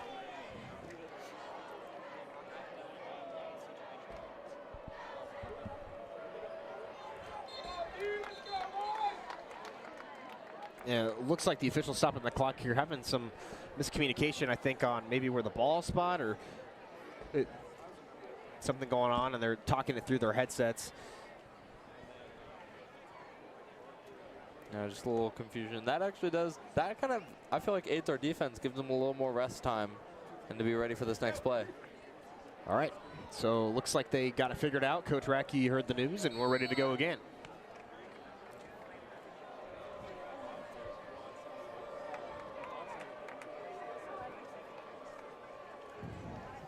It's time. Oh, ball's out again. He looks like he kept it.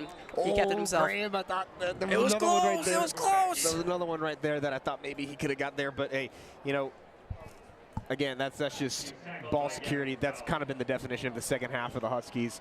You know, first half, they had nothing. There's nothing really going for them. Second half, it's just been ball security because, I mean, those are 2 drives they could have gotten points on. Very different game, but. Yeah, that was just unfortunate. I saw it come loose and I was like, oh no. And yeah, they just brought it right back. Oh, that's a great play right there. That's a solid defensive back play. That's a good DB. That's Jonah man. Myers. As a former defensive back myself, that's just one of those where you just know you got to keep an eye on him, turn around. Don't be grabbing him. You can't be grabbing him. No, you got to get it. Because if you're grabbing, then that's when the flag comes. He turned around, saw the ball, and smacked it out. Jonah Myers, great DB. He's done a great job tonight.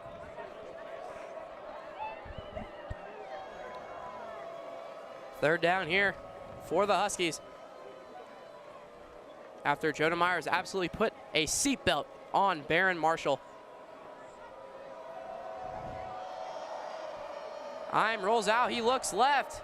He's gonna go for his man, he's wide open. Touchdown, Huskies. A little bit of something there for the Huskies. You know, this defense of the Thunder's played so great all game long, and, you know, it's just... It feels like it's been bound to happen with how good that Huskies offense has been. But I'm surprised it happened this late. Just tough luck there, third down. But, I mean, just getting on the board here. Now it's just about, can the Thunder, you know, we're probably going to see an onside kick, recover the onside kick, milk the clock, give them to spend their last couple timeouts here. And, again, don't give them any sort of life to stay in this game. Yeah. And that touchdown maybe giving a memento for the road for the Huskies. The Thunder will not be on the road next week. We'll be at home for our homecoming game. You'll find it here at 7 on the Thunder Broadcasting Network. We'll be playing the Tigers of Blue Valley High School. That will be a very, very fun game. A little bit of a rematch after we blew them out in the playoffs, so that's gonna be a fun game. I can't wait to call that one. As we'll flash back to earlier in this drive. Yeah, this is what I was talking about. This is what they taught us. You know, you got to sit there, find it, and then inspect it against a really good wide receiver like Marshall right there. That's just what you got to do. You know, when you're one-on-one coverage, creating that chance, creating an opportunity, that's exactly how you execute that play. Spectacular play from Jonah Myers, average play from Cohen Merrick. Yeah. I make that play in my sleep. And I'm wondering, where does your DB fit in like the chronological order of your different jobs? So, you know, I played defensive back in about 3rd grade. Oh, okay. And that's just one of those where, you know, it sticks with you. Yeah.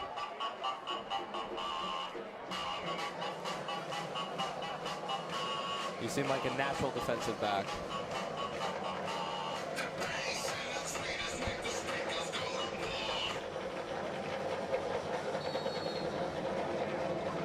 Let's see if they might go for that onsider. And they do. It's recovered by Matt Wartenberger. The Thunder will take over possession at the 47-yard line. That one puts the nail in the coffin for the Huskies. All right. Hand off to House. Hand off to House. Hand off to House.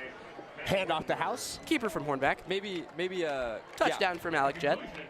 Or maybe get Boozer in there a little bit. A little bit of Boozer. A little bit of Boozer. A little bit of Boozer. A little bit of this and a little bit of that offense. Maybe a little check down to Matt Wirt. Who knows? 4:54 left in this one. Thunder up 21-7.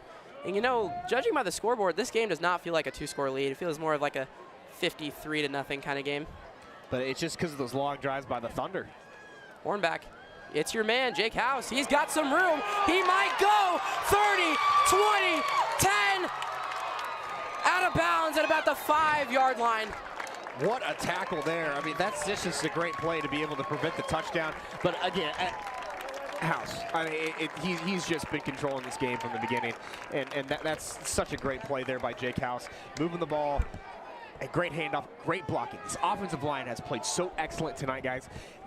You got to highlight all of them. They played so great. Little errors, or little to no errors. And then Jake House finishing off with the long run there. This feels like the team we saw play Miege. And like you said, Graham, St. James has drained so much of the clock tonight. Student section calling for Jake House here. Maybe a little curtain call if he can get it. I'm hoping for it. First down and goal for the Thunder. It's Hornbeck. It's House. He'll be dragged down by the waist by a Husky. That's not the worst play. This lets the clock tick a little bit. And it looks like a Husky might be shaking up here. Yeah. Also, I want to give credit. Number 33, the DB, hawked him down. Like, House could have easily had that. He hawked him down, knocked him out of bounds. That is a great, this is a great play.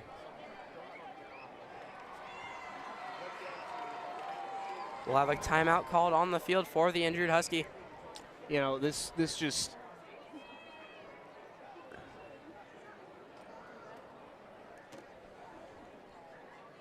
And we'll say hello here from Mr. Juan Pablo Santoyo's camera. Yeah, you know, we'll give a little wave over to the mayor himself, just giving us a good shout out there. So thanks for that, Juan. You know, this right here, you got to keep it simple. Give the ball to Jake House, let him create plays, and get the touchdown, put this game away officially. And send these boys home with the win and 2-1 on the schedule. And 2-1, and you've got the schedule that the Thunder can very easily win out, I think. It's going to be a very interesting EKL, always tough.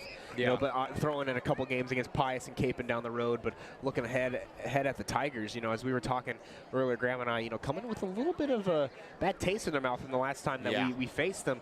Could be looking for spoiling St. James's homecoming night. This reminds me back, you know, when I was a former freshman in high school, you know, we played Blue Valley for our homecoming game, and we beat them. It was an excellent game. Shout out to Jack Petts. He set a school record in that game.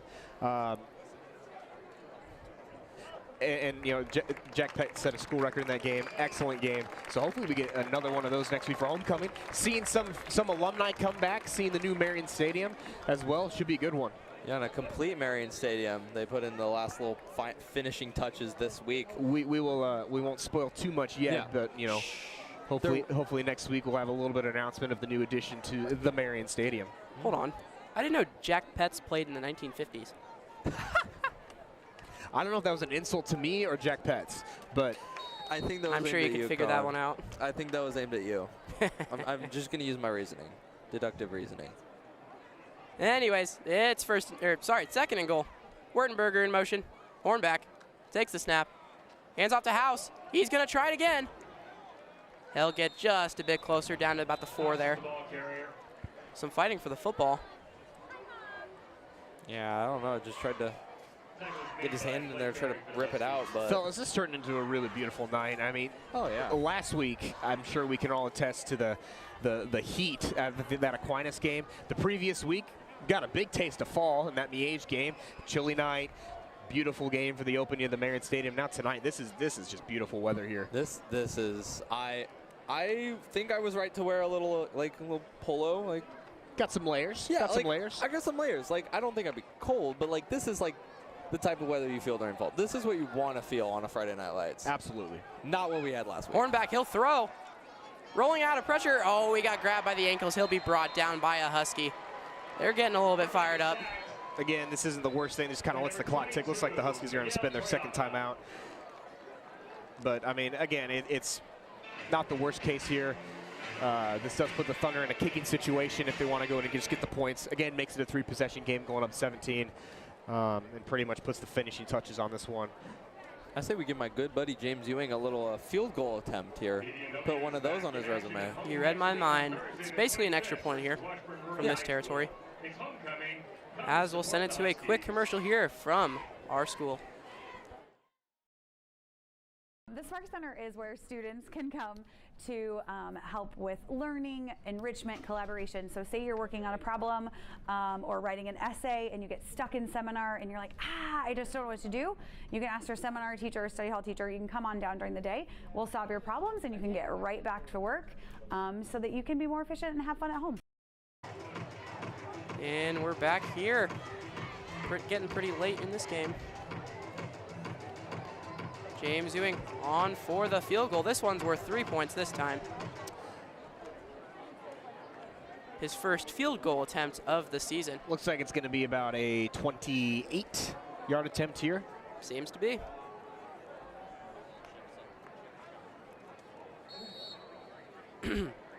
Three for 3 on the night on an extra points. Can he go 1 for 1 on the season with his first field goal here? Held. Kick is up. It's short. Right in his face. Oh, if he touched it, that could be a touchdown. If the other player touched it, it could be a touchdown. Well, it hit his helmet. No, if it gets blocked, it doesn't count. But if the other player tried to pick it up and he missed it, this could be a touchdown here, fellas. If he touched it, that does count as the possession. We're awaiting the signal. Be the craziest touchdown I've ever seen. As we await the call from the head referees. The block doesn't count as the ball being touched. It's he went to go pick it up and missed it. And I think when the Thunder fell on it, this could be ruled as a touchdown.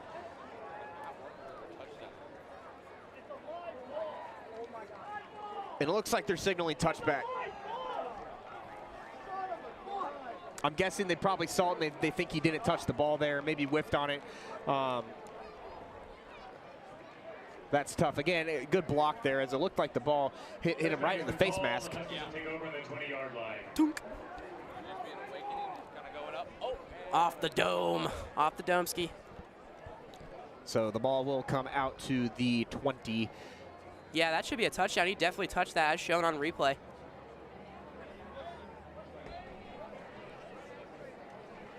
As a former referee yourself, you probably got that one right.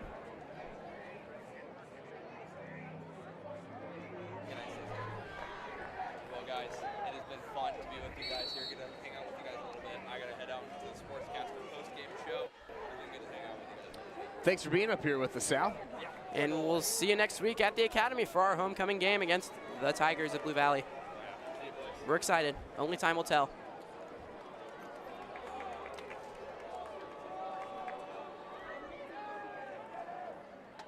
I'm dropped by Marshall.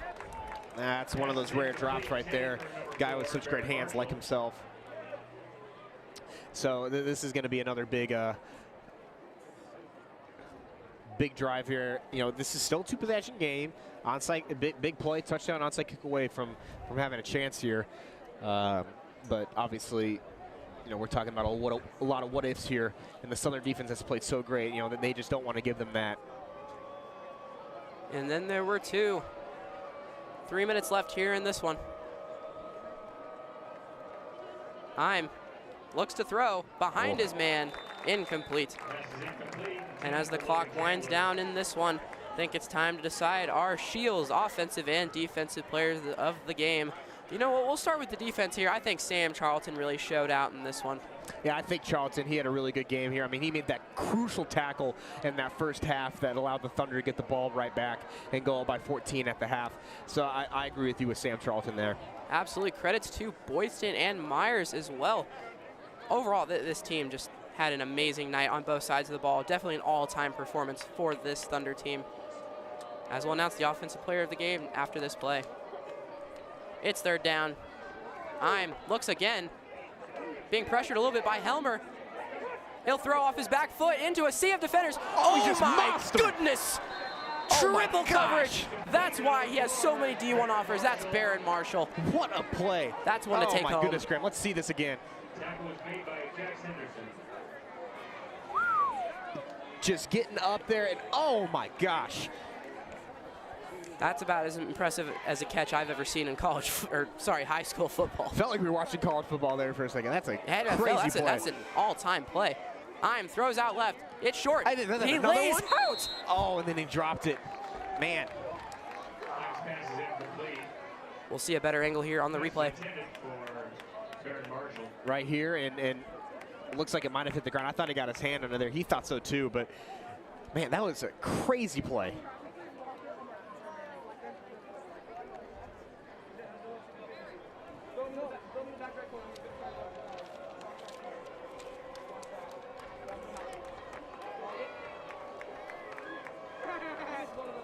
It's second down and 10. It's Heim.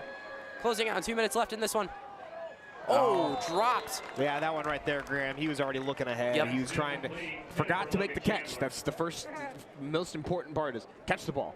You know, and he saw that little glance right there, gave a glance, just dropped the ball, and brings up a third down here.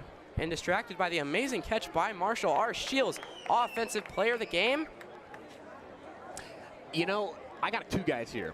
Jake House, because he really moved the ball down here, and then Preston Canzanieri with 2 touchdowns. Dark horse. Making an insane diving play, and then another one toe tapping down the sideline and scoring with 2 touchdowns. Great play. It's your call. Who's the man after this play? We'll find out. Heim rolls out left, waving a man, getting some pressure, throws across the middle. It's complete. He'll be brought down just shy of midfield. He might have gone backwards. This will be 4th down here.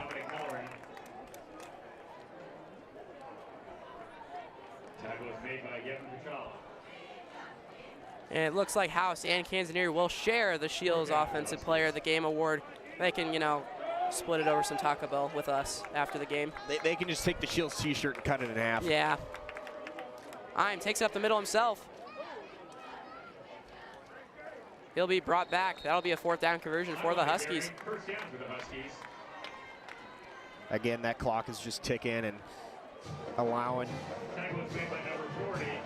Just the Thunder need to see double zeros, triple zeros on that clock just to call this game good. But obviously still some time here. If the Huskies can get a big play just to make things interesting. But Thunder defense just played so great to limit Heim this. rolls out right. Jones chasing him. He might get there. He'll throw it complete to Bowens. Puhala will shove him out of bounds. And that was about all he did to get about 2 yards there.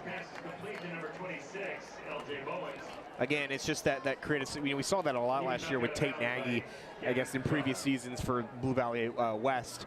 He just has so much speed and is able to create so many plays. I actually got to see him play college football when I went to the Mizzou KU game. He was the punt returner, kick returner for the Jayhawks. And a dominating game won by the Missouri Tigers. No comment. No comment. Rock chalk, baby.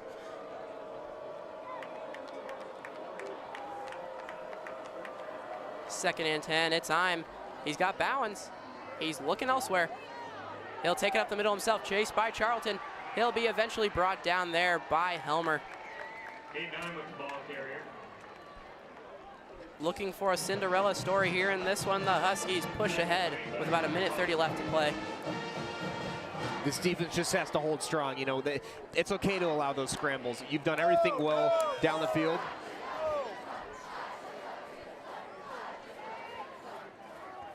And It's there's an picked off. interception. 50, 40, 30, it's Puhala. He gets to the 25. Gavin Puhala, the senior linebacker, puts a dagger in the heart of the Huskies. What a play by Puhala. Man, he read that play. They knew exactly what he was going to do. He was trying to throw the ball to Marshall, and right there, right as the student section was calling game 2. I mean, that's a great play, and that right there is amazing. Puhala saying no overtime tonight. Ball game for the Thunder. Thunder yelling a little bit, warm up the bus. You know, that reminds me back to my days as a former bus driver. You know, I always had the bus warm just in case, because, you know, some of these games got to keep the air going. You know, just get that bus warm up. You're giving me a headache. It looks like some victory formation here.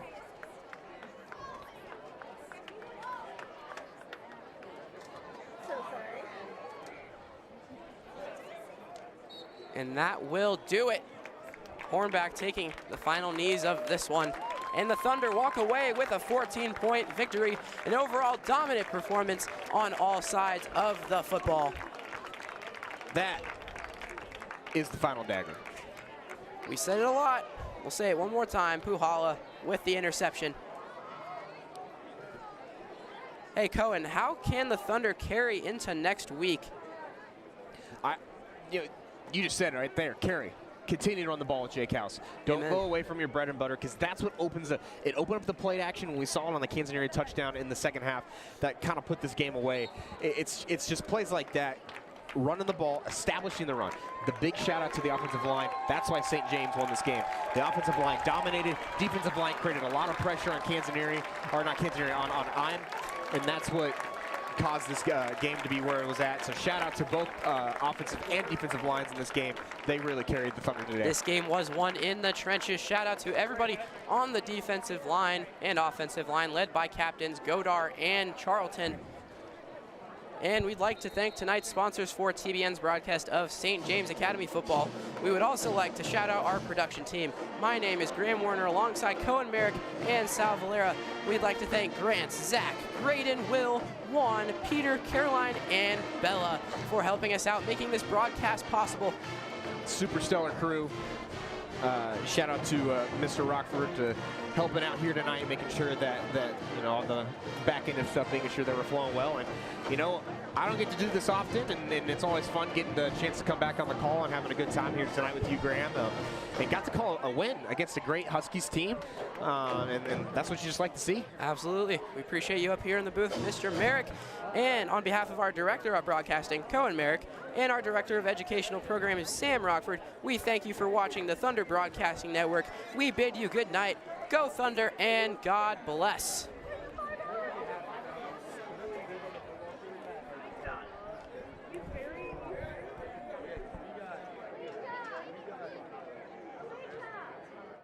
This broadcast is a product of St. James Academy. Any rebroadcast, reproduction, or other use of the pictures and accounts of this Thunder Broadcasting Network production without the express written consent of St. James Academy is prohibited.